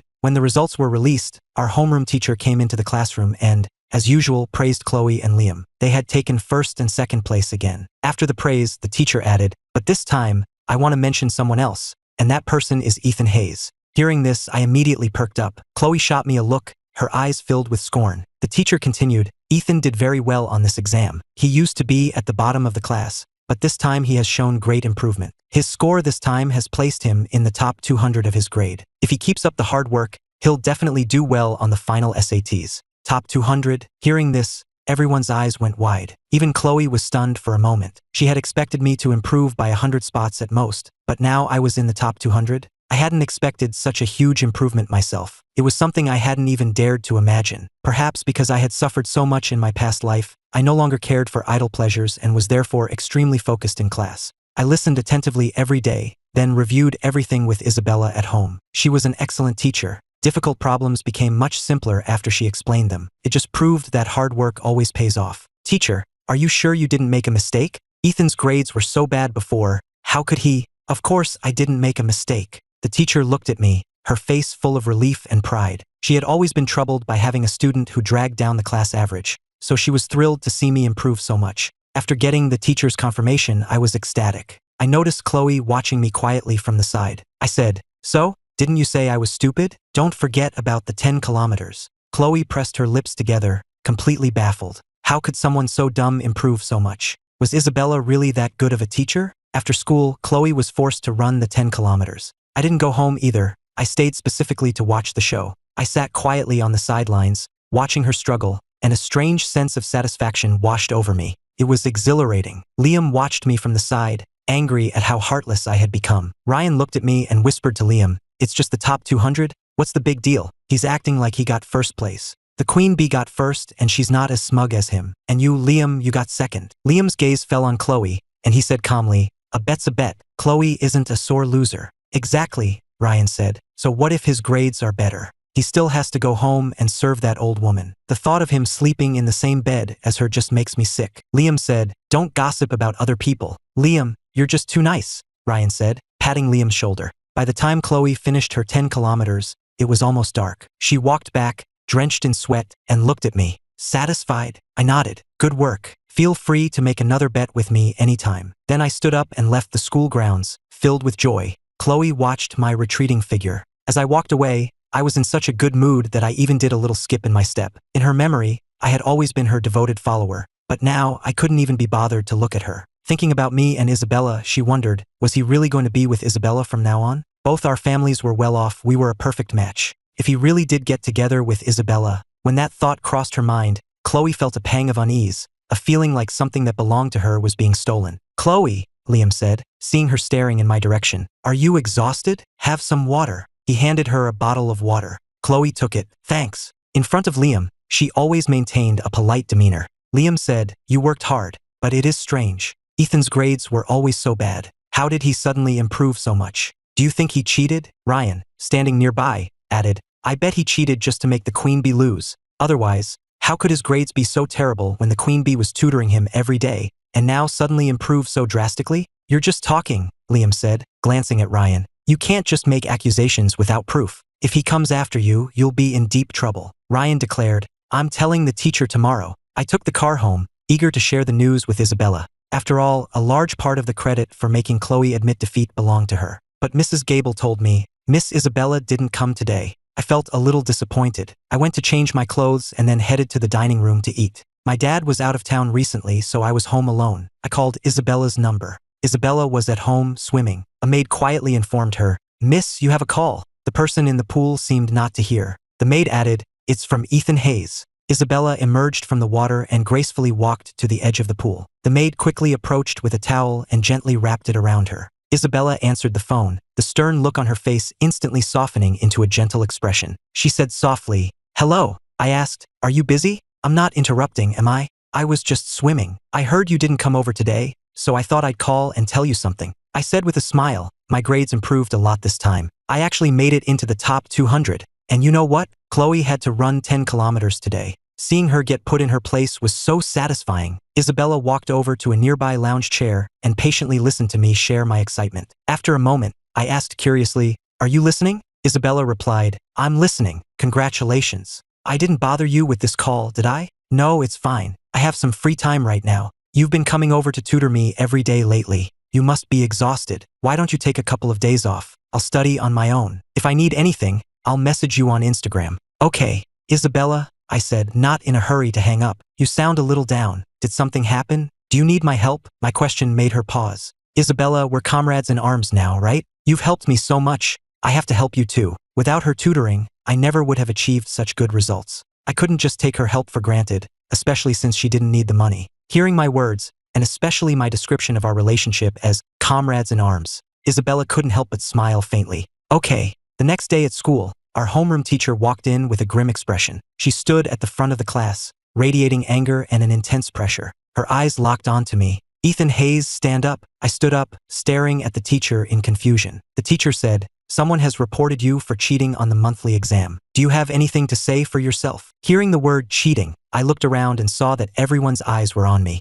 especially Ryan, who was sitting next to Liam, a smug grin on his face. Your score on the last monthly exam was painfully low, yet this time you've improved so dramatically. It's a bit hard to believe. To be safe, we've decided to give you a different test to take again. Do you have any objections? I was naturally not happy about having to retake the exam. Ryan jumped up eagerly. See, I told you he cheated. If you earned that score yourself, what are you afraid of? What's the big deal about taking it again? Seeing his triumphant expression, as if he had caught me red-handed, I found it laughable. You're accusing me of cheating without any evidence. The principle is that the accuser provides the proof. Shouldn't you be the one to provide evidence? Otherwise, it's just slander. If everyone were like you, reporting me every day, would I have to retake exams constantly? I might as well just stop coming to class. When I spoke up, even Chloe looked at me with some surprise. My personality used to be quite soft. When people were aggressive with me, I usually found it hard to argue back. But this time, my thoughts were clear. Was this person in front of her still me? She had known me for so long and knew me inside and out,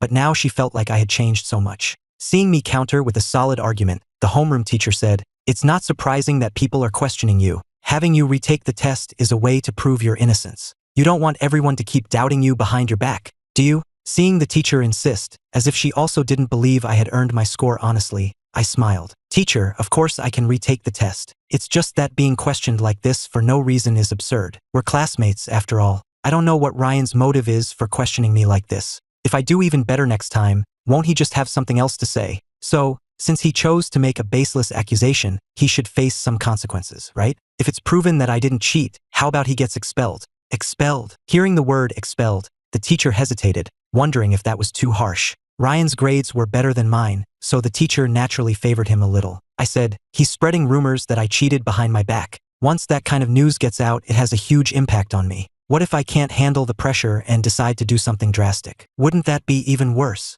The moment I mentioned suicide, everyone's expressions became tense. I looked at Ryan. What's the matter? Weren't you so sure I cheated? Afraid to make a bet? Of course I'm not. Seeing my challenge, Ryan immediately agreed. He said indignantly to the teacher, Teacher, I'm willing to bet my future on it. Everyone knows what Ethan's grades are like. I can guarantee he cheated. He's just making excuses and trying to get out of retaking the test. Ryan was convinced I was just bluffing. He said to the teacher, But if it's confirmed that Ethan cheated, then he should be expelled too. I don't want to be in the same school as someone like that. Deal. I agreed before the teacher could even speak. The teacher then said, Ethan, come to my office right after this class. With that, she left. Ryan looked at me, a smug look on his face as if he were watching a good show. Chloe looked at me, and seeing that I was actually betting on expulsion, she couldn't help but try to reason with me. Ethan, are you sure you want to make this bet? If they confirm you cheated, you'll be expelled. That would be even more humiliating. If I were you, I'd just go apologize to the teacher. The monthly exam isn't a big deal. If you apologize sincerely, I can even talk to the teacher for you. You already got what you wanted. You saw me run 10 kilometers. I can let this go. Seeing Chloe acting like she was doing this for my own good, I just looked at her. She had been giving me the cold shoulder lately, acting all high and mighty, and now she was here with this fake concern. I smirked. You just think I cheated, don't you? That's why you're here with this phony advice. Instead of trying to persuade me, why don't you go talk to Ryan? He's your boyfriend's best friend, after all. Even though Ryan was the one who spoke up, Liam wasn't innocent. He was just used to hiding behind his gentle and aloof persona. I didn't believe for a second that he had nothing to do with this. I had seen Liam's true colors very clearly in my past life. Every time things went sour between me and Chloe, he would be on the sidelines, making passive-aggressive comments, acting like the ultimate two-faced friend. Chloe had genuinely been trying to help me, but seeing that I was ungrateful, her expression turned cold. I'm trying to help you, can't you tell? Help me? I looked at Chloe curiously. What's wrong? Is being a waitress too hard? Having regrets? Want to come back to being a freeloader? Hearing the word freeloader, Chloe's face darkened. She scowled and said nothing. Her part-time job hadn't been going well. Her schoolwork was already demanding. She had student council duties, and she often didn't get home until late at night. The main problem was that the little money she earned was nowhere near enough to cover her expenses. I had spoiled her, letting her get used to a lavish lifestyle, and now she was discovering how hard it was to go from luxury to frugality. She had initially thought I was just throwing a rich kid tantrum and would make things difficult for a few days, but what was happening now? I wasn't fawning over her anymore. In the past, no matter how badly she treated me, I would always come back. Seeing her silent, not refuting my words, I smirked. Are you still thinking I'll just be angry for a few days and then come crawling back to you? I could actually understand her situation. After all, she was used to spending freely. After being kicked out with no money, the memory of that life was deeply ingrained in her. If you've always lived a frugal life, it might not be a big deal. But going from a life of luxury to one of poverty is truly painful. Back then, I used to lie in bed every day, fantasizing about when Chloe would suddenly see the light, realize my innocence, forgive me, and take me back. But I waited and waited, right up until the day I died, and she never believed me. All I got was the news of her marrying someone else and the truth of how she had framed me. Chloe's life right now probably wasn't easy either. After all, I had supported her for a long time. I don't need it, Chloe said, her lips pressed tight. I said, if you still think I'm going to come back and grovel, you're dreaming. If you want me back, you should be the one begging me. Maybe if I feel sorry for you, I'll be a little nicer and give you some money. I said this with a smile, but my heart was ice cold. It wasn't that I would actually forgive her if she begged. I just really wanted to see her grovel. She was too proud, and I couldn't stand it. She caused my miserable death in our past life. I wasn't going to let her off so easily this time. So it was better to give her a little hope. In your dreams, Chloe said coldly, then looked away from me. I wasn't in a hurry. After class, I went to the teacher's office. Besides my homeroom teacher, the dean of students was there, along with 2 other teachers from the same grade. They had prepared a new test for me. After I finished, the teachers graded the test together and came to a conclusion. My score was indeed very good, proving that my monthly exam results were not the product of cheating. My homeroom teacher looked at me, surprised. It seems you really didn't cheat. It's just, why were your grades so poor before? I thought about how I used to be so foolish over Chloe and said, I was immature before and didn't study seriously. We recently changed tutors at home, and it's been very effective. Perhaps only those who have left school truly understand how precious that time is. After all, school is one of the few relatively fair places where hard work can lead to rewards. It's only after you leave that you realize how cruel the world can be. I returned to the classroom, and the homeroom teacher and the dean came in together to announce the results. After confirming that I hadn't cheated, Ryan looked panicked. How is that possible? How could he not have cheated? The homeroom teacher said with a stern face, the atmosphere in our class has become very toxic. Classmates should be helping each other, but when you baselessly accuse a student who has improved, it's the biggest blow to their confidence. I hope everyone learns a lesson from this. I looked at Ryan. You said you would drop out. You're not going to back out now, are you? Ryan stammered. It seems you are trying to back out. So, there really are people who can't even keep their own word. In that case, maybe you shouldn't make bets next time, okay? Ethan, Liam said, stepping in to defend his friend. We're all classmates. You don't have to be like this. Ryan was just looking out for you, worried you might go down the wrong path. He didn't mean any harm. Just give him another chance. As soon as Liam spoke, other classmates also turned to me. Yeah, expulsion is too extreme, isn't it? I smirked, looking at all these faces that spoke so easily without any skin in the game. They truly believed Liam. Whatever he said was gospel. I looked at Liam. You feel so sorry for him. Why don't you drop out in his place? You! Liam pressed his lips together, staring at me. Soon, his eyes welled up with tears, as if I had bullied him, which prompted everyone else to start criticizing me. Ryan was the one who offended you, not Liam. Why are you saying that to Liam? Yeah, Liam always sticks up for you. He treats every classmate equally. Seeing everyone ganging up on me, I smirked. Treats everyone equally? I don't think so. If I were the one facing expulsion today, would you speak up for me? Of course I would speak up for you, Liam said. I've always been the one telling our classmates to be nicer to you. Give me a break. I couldn't stand his phony nice guy act. I turned to Ryan. Fine, you don't have to drop out. You're just a person who can't keep his word. Since you don't want to drop out, how about you run 20 kilometers instead?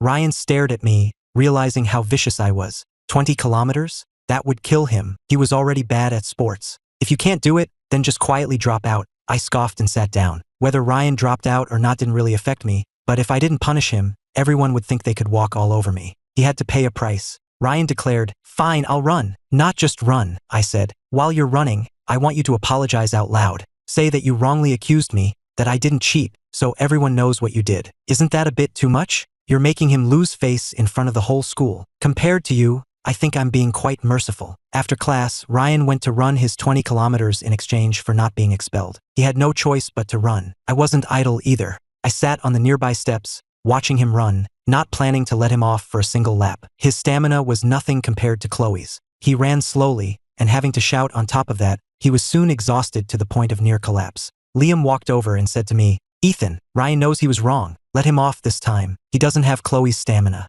20 kilometers will kill him. So you're saying if your rumors had driven me to suicide, I would have deserved it? But you're fine now, aren't you? Liam said. You're not the type to do something like that. I turned my gaze to Liam's face. The afternoon light backlit him, casting his face in shadow, making him look indistinct and somewhat superior. I remembered how, before my miserable death, Liam had specifically called to mock me. I didn't know if Liam had participated in Chloe's schemes, but he was definitely aware of them. They had worked together to bring about my demise, and now he was here calling me excessive. You're really shameless. How long are you going to keep up this harmless act? You don't actually think I should be like the other students, hanging on your every word and coddling you, do you? If you're not happy about it, go run for Ryan instead of standing here making empty comments. Seeing Liam being attacked, Chloe walked over. Ethan, don't go too far. Liam was just kindly reminding you, worried that if something happens, you won't be able to handle the consequences. Ethan looked up at her. What? Trying to play the hero and save the damsel in distress? He glanced at Chloe, saw her grim expression,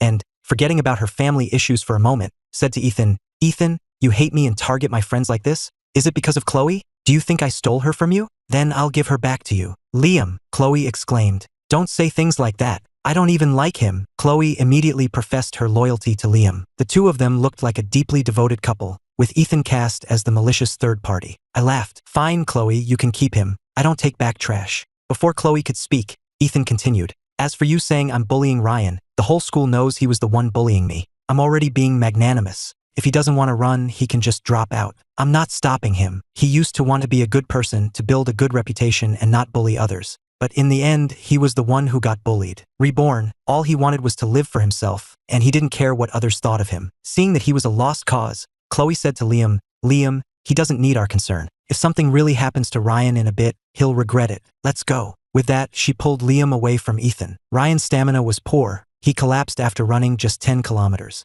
Chloe and Liam called for help and had him taken to the hospital. Ethan followed them to the hospital. Chloe looked at Ethan with schadenfreude. Are you happy now? I am happy. Why wouldn't I be? Ethan took out his phone, called the hospital director to arrange for the best doctors, and then covered all the medical expenses. Chloe and Liam had planned to use Ryan's collapse to cause more trouble, but now they had nothing to say. Liam stayed by the hospital bed, and when Ryan woke up, he asked, Are you okay? Ryan opened his eyes and saw Liam. Liam gently patted his shoulder. How are you feeling now? I feel terrible all over, Ryan said, starting to play the victim. Ethan, holding a yogurt, was leisurely sipping it. The specialists just examined you. You're perfectly healthy, just out of shape. They recommend you exercise more. Remember to finish the remaining 10 kilometers at school tomorrow. Ryan's eyes widened. He had already collapsed, and Ethan was still thinking about making him run another 10 kilometers? Was this person a monster? Are you trying to kill me? Don't worry, you won't die, Ethan said. If you faint, the entire hospital's team of specialists will be at your service. Seeing Ryan's face flush with anger, Ethan raised an eyebrow and said gently, "What? You're not thinking of backing out, are you? Or you could choose to drop out. Don't push it, Ethan. I heard your parents both work at the Jingtian group, is that right?" Hearing Ethan bring up his family, Ryan stared at him wide-eyed. "Ethan, did you investigate me? So what if I did?" Ryan clenched his fists. "I'll finish the run tomorrow. Then I'm relieved. The medical bills are already paid. Don't worry. As long as you haven't finished your 10 kilometers, even if you die, I'll have the doctors bring you back to life." With that, Ethan walked out the door. Chloe watched him go, his cold expression making her frown. Ryan was fine. After getting some fluids and resting at the hospital, Liam and Chloe took him home. Ethan wasn't idle either. After getting home, he took pictures of the receipts and the hospital's diagnosis and posted them in the class group chat. Having seen too many instances of people faking injuries for gain, he wasn't about to leave any room for accusations. After handling everything, he finally lay down in bed. The next day, Ryan obediently went and ran his 10 kilometers. After this incident, he no longer dared to be as arrogant in front of Ethan as he had been before. Even if he was unhappy, he only dared to complain behind his back, never to his face. The other students also became more wary of Ethan. They had all seen what happened when you crossed him. The main thing was, he was so rich that if you offended him, he would even pay your medical bills. Now, they no longer called him a simp or talked about his bad grades. Instead, they just secretly gossiped behind his back about him being kept by an older woman. The rumor even made it to the school's online forum, and someone had posted his picture along with it. By the time Ethan saw it, there were already many replies. They didn't dare to target him directly anymore, so they resorted to saying these things online, where they could hide behind anonymous usernames. On Monday afternoon, I had just left school. As I walked out of the campus, I saw two pretty girls standing at the gate. Judging by their uniforms, they were from Northwood Academy, the same school Isabella attended. A boy nearby saw them and couldn't help but comment, "Wow, they're beautiful. That's Brooke, from Northwood's tennis team." Before, I only had eyes for Chloe and never paid much attention to anyone else.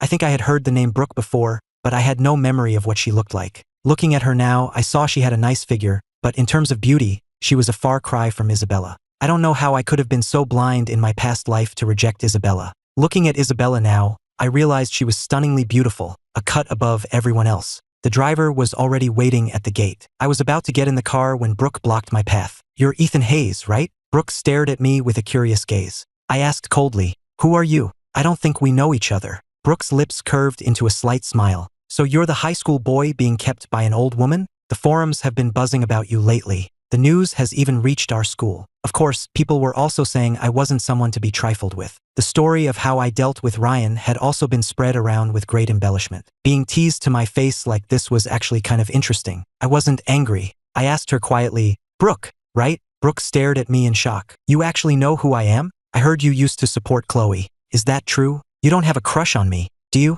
"I'm not the type to be a freeloader." As she spoke, she clutched her chest as if my knowing her name meant I was about to assault her. I found her narcissistic act amusing. "Is your family too poor to afford a mirror? If you're really that broke, I can give you some money to buy one and take a good look at yourself. You think I'd be interested in you?" With that, I slung my backpack over my shoulder and walked away. Hearing my insult, Brooke felt her pride sting. "Hey, why do you have to talk like that?" I completely ignored her and got into the car. Brooke stood there, a slow smile spreading across her face. "Your name is Ethan Hayes, right? You dare to call me ugly? Humph, I'll remember you." When I got home, Isabella was there. She had been gone for a few days but had finally reappeared. Max hadn't seen her in days and was especially affectionate. I asked, "Are you done with your business?" Isabella stood up. I glanced at her and was struck again by how beautiful she was. I said, "I thought you were tired of tutoring me and weren't coming back. I've tried other tutors recently, but none of them are as effective as you." Isabella said, "No, it's not that. I just had a lot to do. You don't have to explain to me.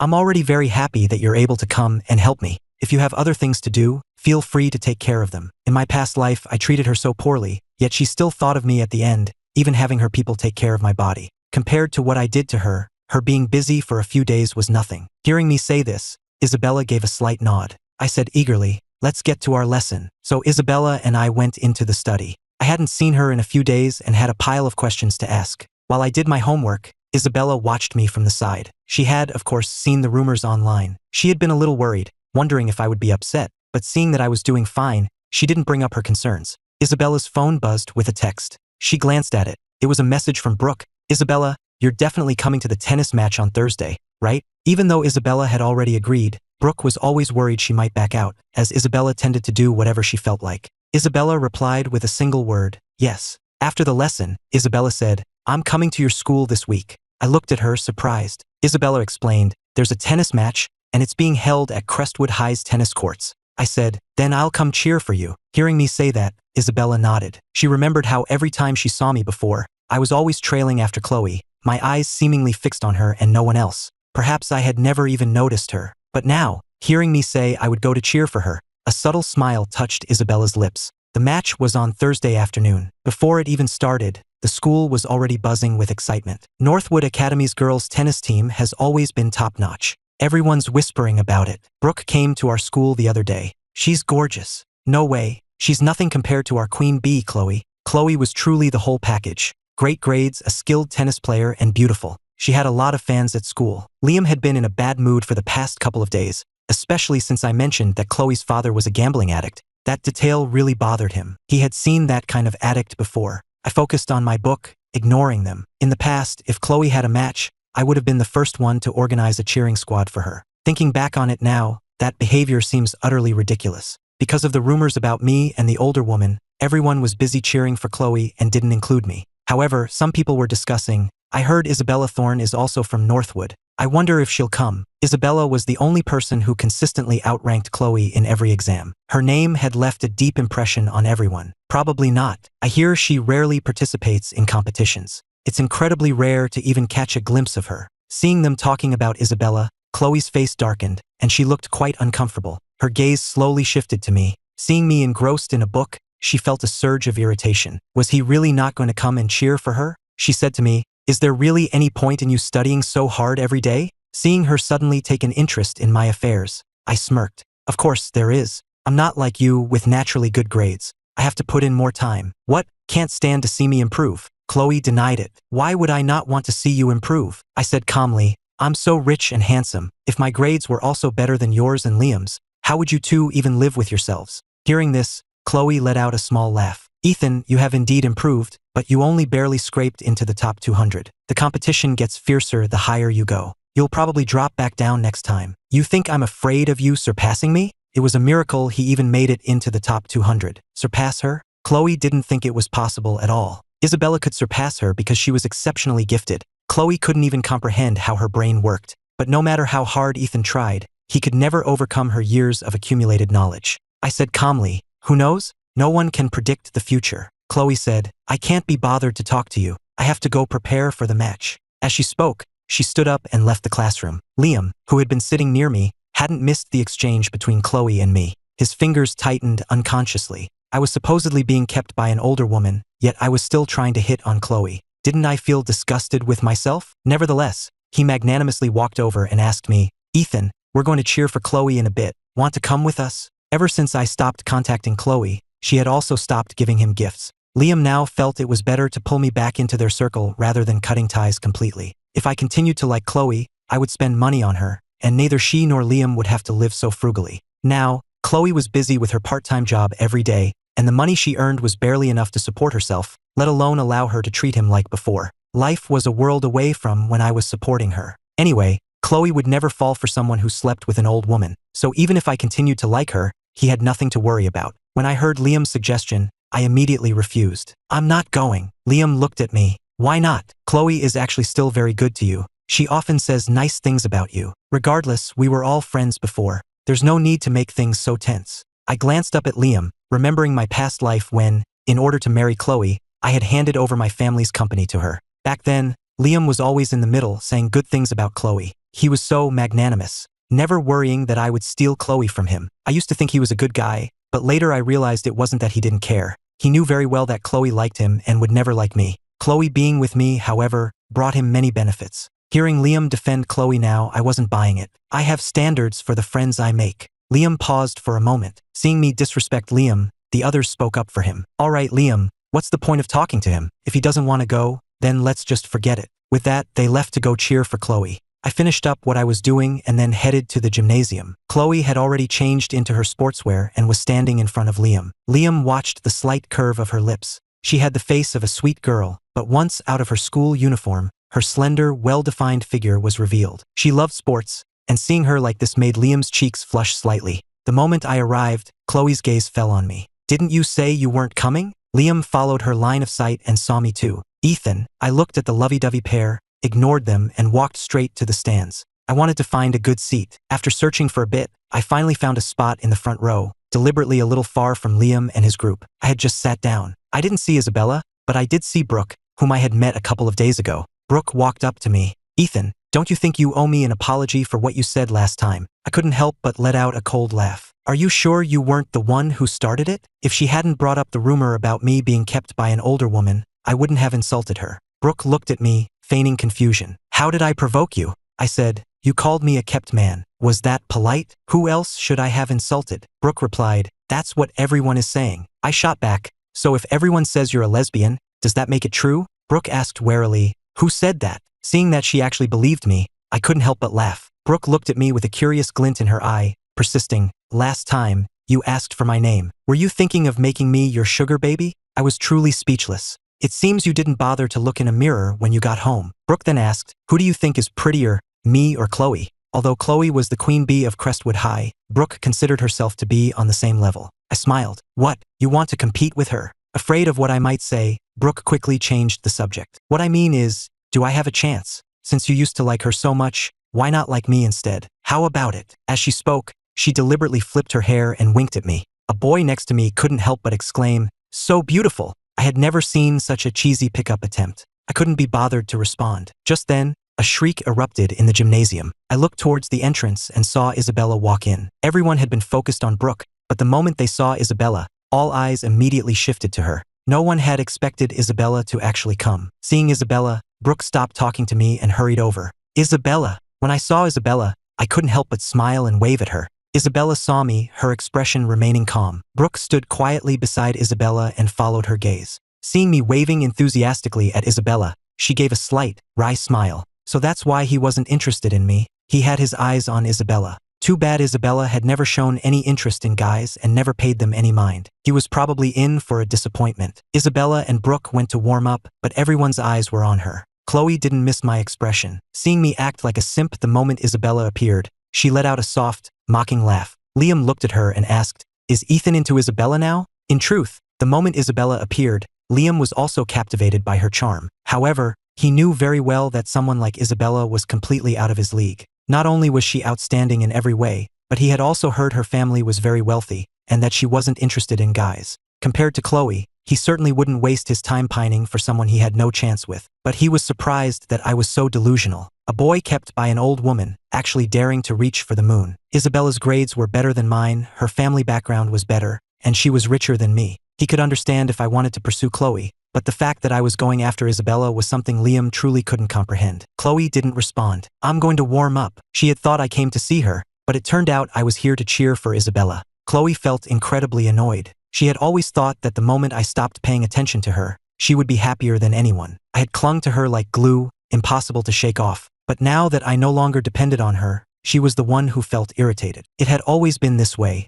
She had always considered Isabella her personal rival. During her time living at the Hayes estate, she had sensed that my father intended to arrange a marriage for me, and that person was Isabella. Back then, she had thought, so what if Isabella is better than me in every way? The man she was supposed to marry was my simp, and I didn't even like her. Whenever Chloe thought about this, she would be secretly delighted. After feeling inferior for so long, she finally had a satisfying victory. But now I had moved on, and my attention was entirely on Isabella, which made Chloe extremely uncomfortable. Ryan was standing next to Liam. He saw me sitting in the stands, buying some water and sharing it with the other boys around me. Among them were some who had badmouthed me before. After all, they weren't in my class, so it was normal for them to talk behind my back. But after interacting with me now, they realized I was actually a decent guy and accepted my offer. The way a few of the boys looked at me softened considerably. Ryan looked at Liam and said, "Is he trying to win people over?" Liam said nonchalantly, "Isabella's here. He's probably just trying to show off." Ryan looked at Liam in astonishment. "You mean he's actually trying to pursue Isabella? My God, has he lost his mind? Does he think Isabella would actually be his girlfriend? Who would want someone like him, Who's been sleeping with an old woman? I've never seen someone so shameless, flaunting it instead of trying to hide it. I even saw Brooke talking to him earlier. Is he just after any girl who's halfway decent looking? Liam sighed. He has the means to do so. His purpose in coming to school isn't to study. Actually, he's kind of pitiful. If his parents were around to guide him, things would probably be different. Ryan didn't buy it. Pitiful? You're just too nice, always thinking the best of people. The girls' tennis match started soon after, and I watched intently. Today's match was particularly intense. Right from the start, both Brooke and Chloe received yellow cards, stunning the audience. Normally, a match wouldn't start off this aggressively. Chloe had initially been targeting Isabella because she felt she had to play better than her to win back my affection. She could dislike me, but I wasn't allowed to dislike her. She wanted to show me that she was the one worthy of my constant admiration. But then Brooke came out of nowhere and kept targeting her. For Isabella, a match like this was a walk in the park. She was on a completely different level than the school team. Even though Northwood Academy's team was very skilled, Isabella was still in a league of her own when she played with them. After a few points, she started to take it easy. I watched her quietly from the sidelines and noticed her style was completely different from everyone else's. Compared to Chloe, who was desperate to win but couldn't find an opening, Isabella looked like she was just there to have fun. At the end of the first half, their rest area was right in front of me. Isabella sat, watching Brooke intently. "You're playing so hard today." She noticed Brooke kept staring at Chloe, which was unusual for her. Brooke said, "Some guy called me ugly. I have to show him what I'm made of." Hearing Brooke's words, Isabella inwardly smiled but didn't think much of it. After drinking some water, Brooke turned around, saw me sitting in the stands, and shouted with a grin, "So, how was that? Wasn't I awesome? Your precious Chloe got totally crushed by me." After Brooke said this, Isabella, sitting next to her, glanced at her. For some reason, Brooke felt a chill run down her spine. Compared to Brooke's fiery enthusiasm, I noticed Isabella was less responsive to me. For instance, when Brooke turned to look at me, Isabella didn't, just remaining seated. Her personality was naturally reserved. She probably didn't like being the center of attention in such a public setting. But the more she acted this way, the more interesting I found her. I grinned and shouted, "Isabella, you're amazing." Hearing me call out to Isabella, Brooke huffed and said to her, "My man is just trying to make me jealous. We had a fight a couple of days ago, and he's still holding a grudge." Isabella glanced at the unfiltered Brooke. "Is that so?" She didn't turn to look at me, but if you looked closely, her ears were clearly flushed. In the second half of the match, Isabella started playing with intense focus. In the first half, Chloe and Brooke were evenly matched, going back and forth. But in the second half, with Isabella on the court, Chloe was completely powerless against her. The match ended with a decisive victory, a crushing defeat for Crestwood High, and especially for Chloe. It used to be a common rumor that Isabella from Northwood and Chloe from Crestwood were often compared, leading to the general consensus that their skills were nearly equal. However, today's match revealed the truth. Chloe was no match for Isabella in any aspect. When I saw Isabella score the winning point, I was ecstatic. In the past, I had never really paid attention to Isabella or known how skilled she was. Looking at her now, I realized I had been truly blind. Ryan and Liam had organized a group to cheer for Chloe, but now they found themselves completely speechless. On my side, which was full of Isabella's fans to begin with, everyone was overjoyed, and I was the most excited of all. I stared at Isabella without blinking, even letting out a small cheer for her. Ryan muttered, "He probably forgot he goes to Crestwood High. Good thing Isabella isn't into him, or it would be truly nauseating." No sooner had Ryan spoken than Isabella, fresh off her victory, walked towards the stands and stood in front of me. As she approached, the other boys let out whistles of admiration. I looked at her and said, "You were amazing." Isabella spoke, "Get me a bottle of water." Her voice was like a spring breeze, soft and delicate. I never thought someone could be so outstanding and also have such a beautiful voice. The boy closest to her quickly offered his water, but Isabella didn't take it. She just looked at me. I had no choice but to pick up my water and hand it to her. "You were incredible." My voice was gentle, and those few words finally brought a slight smile to Isabella's lips. Under my gaze, she chugged the water down. Brooke,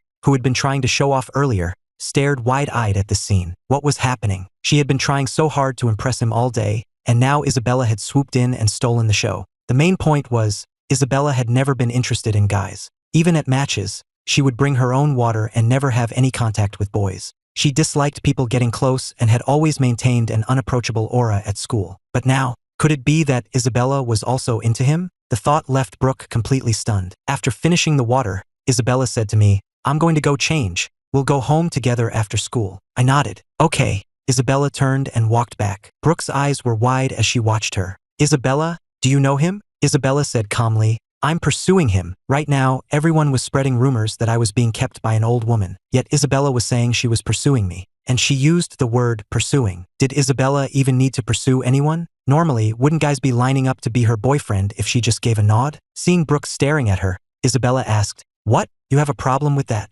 As if Brooke would dare to have a problem. She was just shocked that I was the person Isabella had her eyes on. So she had been flirting all day with the man her big sister Isabella was interested in. Especially when she remembered what she had said in front of Isabella earlier, Brooke wanted to slap herself. Brooke quickly apologized to Isabella. "I really didn't mean it. I didn't know he was. If I had known, I would never have dared to treat my brother-in-law like that." Isabella's expression remained calm. "It's fine. He's not interested in you." Brooke really wanted to say, "Wow, thanks for that." Seeing Isabella's serious face, Brooke asked, "So, how far have you two gotten?" Isabella replied, "He's not interested in me yet." Although she was my tutor, Isabella felt that I probably didn't like her. I was in love with Chloe, and she was perhaps just a tool for me to make Chloe jealous. But being useful to me was enough for her. Just being by my side made her very happy. Hearing what Isabella said, Brooke couldn't help but turn and look at me in the stands again. I was standing there, looking in their direction. I had been cheering so earnestly earlier that she thought I was Isabella's simp, but it turned out her big sister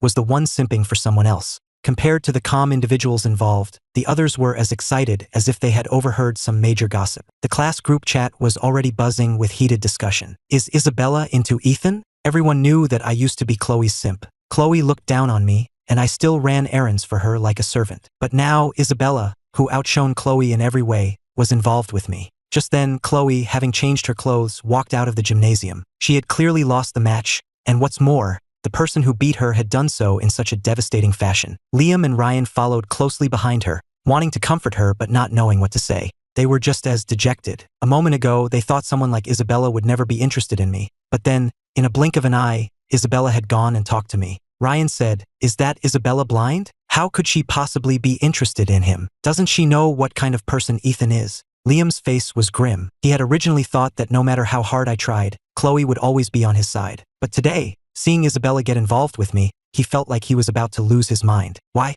A guy like me who not only had money but could also attract someone like Isabella. Was it because they weren't trying hard enough? If they had also cheered for Isabella today, maybe. I walked out of the gymnasium, and the boys who had been with me earlier looked at me. "Ethan, you knew Isabella before?" I casually grunted in affirmation. The boys asked again, "So are you two dating now?" They had been close enough to see the unique way Isabella looked at me. It was clear she saw me as someone special, which made it impossible for them not to speculate. I said, "No, but we are engaged." Although I was quite forward with Isabella, it was only because of our past life. In this life, I wasn't sure how she felt about me beyond our engagement. After what happened with Chloe, I didn't dare to be presumptuous, afraid of becoming someone's simp again. Seeing their concerned faces, I said, "It's just that our parents know each other, so we've been spending more time together lately." Everyone looked at me. "Oh, I see. So your family is really rich?" "We thought." I didn't avoid the topic. "You thought I was being kept by an old woman?" Hearing me bring it up, the others looked a little guilty.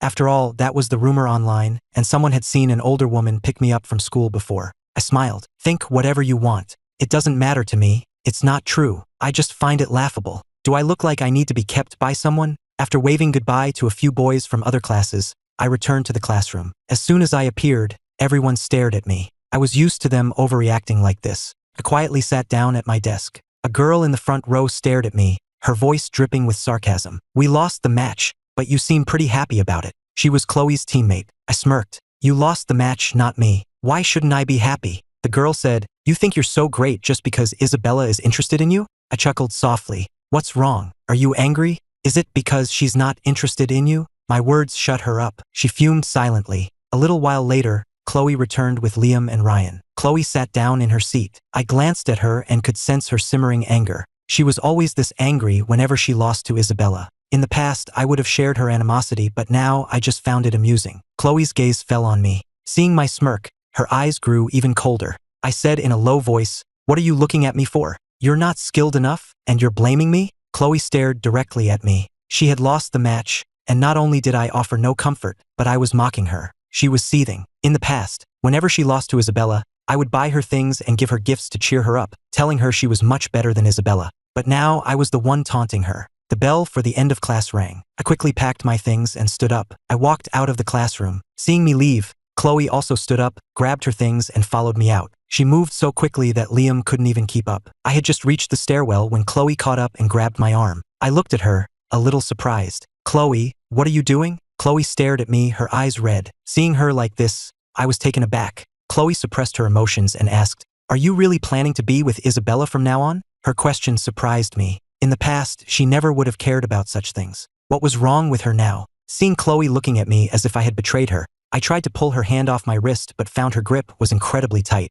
I couldn't help but laugh. "Aren't you the one who hates me clinging to you? You said every day I was around was like a nightmare for you." Those were the words she had said to me right before I died. If she hadn't said them, I would never have known that my love for her was so disgusting to her, that my wholehearted devotion was not only not cherished but was a burden. Hearing my words, Chloe froze for a moment. "I never said that." She didn't remember saying such a thing. Of course, I knew the current Chloe hadn't said it, but that didn't mean she hadn't thought it. I sneered, "But you've always hated me, haven't you? If you didn't hate me, why were you with Liam all the time, giving him my things, treating him so well, while treating me like a servant?" As I said this, I squeezed out a few tears. I no longer had any feelings for Chloe. After everything I had been through, all that was left was hatred. I had already died once. How could I possibly still like her? But my past self had spent a lifetime longing for her love, hoping she would like me just a little more, only to end up in such a tragic state. Every time I thought about it, an overwhelming sadness washed over me. If it weren't for this chance at rebirth, how pitiful that version of me, abandoned by her in a rundown apartment in the city slums, would have been. At that thought, my eyes grew moist. Chloe stared at my reddened eyes. She had come to find me simply because she couldn't stand seeing me so close to Isabella. But now, she saw an unprecedented sadness in my eyes. She had only ever disliked me. She liked Liam. But why, in my pained gaze, did it seem like she had committed some unforgivable sin? Had she hurt me that deeply? Chloe said, "I don't know. I just don't want to get involved in relationships right now." Even now, she was still making excuses. I wiped away my tears. "I know. You just don't want to be in a relationship with me. With Liam, you two are a perfect match, right? In that case, whether I'm with Isabella or Brooke, it's none of your business, is it?" She wanted to say more, but my reaction had clearly made her feel a little guilty. While we were facing off, Liam and Ryan had come over. Liam was standing on the landing above, looking down at me and Chloe. Liam looked at us in surprise. From his perspective, Chloe and I were standing very close, and she was still holding my hand. The moment Liam appeared,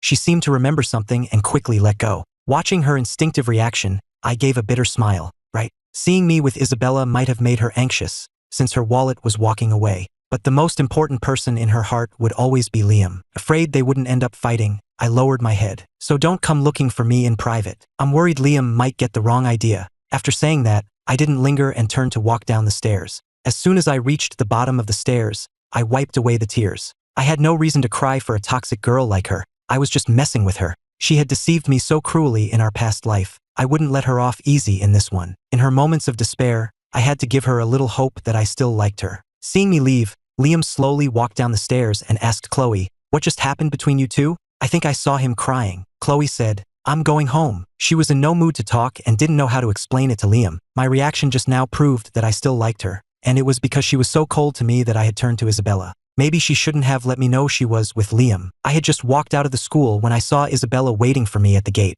She had changed out of her sportswear and was back in her Northwood uniform. Brooke was next to her, and they were both waiting patiently for me. The moment I appeared, Brooke saw me first and said to Isabella, "Your man is here." Hearing her voice, Isabella turned to look at me. A crowd had gathered in the schoolyard, all watching Isabella. Seeing her on the court was one thing, but seeing her here was a completely different style. In the same uniform, Brooke looked a bit plain, but on Isabella, the clean, simple uniform was absolutely captivating. Seeing me, she walked over and took my backpack from me. From her actions, it was clear she was genuinely good to me. It wasn't me fawning over her. Isabella didn't seem to care what others thought. Her eyes met mine as she said, "Let's go get something to eat first." I nodded in agreement. My mood hadn't been affected by Chloe. That woman wasn't worthy of affecting my mood. Brooke saw me and chirped, "Hey, brother-in-law." I looked up and rolled my eyes at her. Seeing my displeasure, Brooke wisely apologized. "Hey, it was my fault before. I was blind and accidentally offended you. Don't be mad at me. I was really wrong." She kept calling me brother-in-law, but I couldn't be bothered to argue. I just asked Isabella, "Are you two friends?" My tone clearly conveyed my disdain. Isabella glanced at Brooke and said to me, "No." Brooke quickly interjected, "Don't say that, brother-in-law. It was all my fault. I apologize." I said, "You were the first person to say to my face that I was being kept by an old woman. I remember it very clearly." Brooke said softly, "I was wrong. It's all because of those people spreading rumors online. I'll go find out who did it and get revenge for you. I promise." The Thorne family's car had arrived. Isabella ignored Brooke, opened the car door, and said to me, "Get in." Brooke stood on the sidewalk, and as Isabella and I got into the car, she waved politely. "Well, I won't bother you two then. I'll head home. See you next time, brother-in-law. I wish you and my sister Isabella a long and happy life together, and may you have children soon." Isabella closed the window and said to me with a sigh, "Just ignore her. I'm surprised you even know her." Isabella reached over and fastened my seatbelt for me. "We just play tennis together sometimes." The mention of tennis reminded me of Isabella's performance in the match, and I couldn't help but praise her. "You're amazing at tennis. You scored so many points on your own today. You should have seen how furious Chloe was." Isabella watched me praise her and said calmly, "She's just not very good. If it weren't for Chloe, she wouldn't have even been at that match." Hearing Isabella speak about Chloe in such a serious tone was interesting. I never thought she would be one to badmouth others, even if she was just stating a fact. I said, "Yeah, you're incredible. I honestly don't know if you have any flaws. You're beautiful, smart, and a great tennis player. The guys sitting with me today were all crazy about you." Isabella said, "I don't know them. Of course I know you don't know them. I just think you're amazing. But showing up at our school like this and being so close to me, aren't you afraid people will gossip behind your back?" Isabella looked at me. "What gossip?" I replied. "The rumors about me being kept by an old woman are still all over the internet. They talk about it behind my back too. So, my reputation isn't great." Isabella said, "I don't care about that." Hearing this, I smiled faintly. From her expression, it seemed she had known about the rumors for a while but hadn't mentioned them to me. Could it be that she came today to stand up for me? The driver took us to a restaurant. Just as we sat down, my phone buzzed with a text. I opened it and saw it was from Chloe. "I'm sorry." Seeing those two words, Ethan froze for a moment. She was apologizing? It seemed she really didn't want him getting close to Isabella. Maybe people are all like that. Even if she looked down on him, seeing him move on with someone else and ignore her made her anxious. Isabella asked, "What do you want to eat?" I replied, "I'm good with anything. You can decide what you want first." Isabella ordered a few dishes, and remembering that Ethan liked spicy food, she added some for him. They had been having dinner together frequently lately and had become quite familiar with each other. "Has Mr. Hayes not come back recently?" I said with a sigh. "He's very busy." Speaking of which, Ethan felt a sense of unease. In his past life, his father had died in a car accident right before his final exams. He was so focused on improving his grades now that he had very little time with his father. Of course, his father was always this busy, so even if he wanted to spend more time with him, it was difficult. But he was mentally prepared. When the time came, if he could just keep his father from going out, he should be able to prevent the accident. Isabella watched Ethan chewing his food thoughtfully, his eyes fixed on the table, lost in thought. She noticed he often got lost in his thoughts like this. Her intuition told her that Ethan had a secret, but if he wasn't willing to talk about it, she wouldn't press him. Chloe returned home. Her father, who had been out playing cards, was back and waiting in her room. Seeing her, Mr. Davis said with a cold face, "How are things with Ethan lately?" "Nothing." On her way home, Chloe had been thinking about her situation with Ethan. Seeing her father now, her own expression turned cold. "Nothing? Didn't I tell you to win him over? Haven't you done it yet?" Seeing her father's expression, Chloe said, "Why do I have to win him over? He already fired me. Am I supposed to go beg him? Don't I have any dignity?" Although she regretted seeing him with Isabella and felt an urge to win him back, seeing her father like this made her glad she had broken things off with Ethan. She had barely finished speaking when Mr. Davis rushed over and slapped her. "You worthless girl. If you don't win him over, where are we going to get money? Hurry up, how much money do you have on you right now? Give it to me." It was obvious he had lost all his money gambling again. Chloe looked at her father. "You went gambling again? Mind your own damn business. Don't be disgusting like your mother. Do you believe I'll beat you to death? Things were fine before when you were with Ethan. We had endless money, and my little card games didn't matter. But you had to be with that poor kid. Now you've let the big fish get away. You get him back, or I won't let you off," Mr. Davis said, then walked out. Seeing him leave, Chloe checked under her bed where she hid her money and found that her father had taken it. The Davis' house wasn't big, and growing up with her father, she had no privacy. There were only a few places to hide money. When she was with Ethan, she had secretly stashed away some of the money he gave her. She was about to go to college, and she knew she would need a lot of money. She couldn't count on her father, so she had to rely on herself. But she never expected her father would find it. When Chloe went outside, her father was already gone. Watching his retreating figure, she was so angry she couldn't help but kick the nearby wall. After dinner, Ethan and Isabella left the restaurant. It was raining outside. The Thorne family's driver drove Ethan to his gate and held an umbrella for him. Ethan got out of the car, and Isabella took the umbrella, walking him to the door. Ethan said to Isabella, "All right, the rain is too heavy. You should get back." Isabella looked at him gently. "Good night." Her voice was soft. Ethan looked at her, and seeing her bright eyes fixed on him, his face flushed slightly. I nodded. Okay, you two, get some rest. See you tomorrow. Isabella nodded, then walked back to the car under the umbrella. Ethan watched her go, realizing he was genuinely happy when he was with her. The driver quickly drove away. Just as Ethan was about to go inside, he heard a familiar voice. Ethan. He turned around and saw Chloe stepping out of the shadows.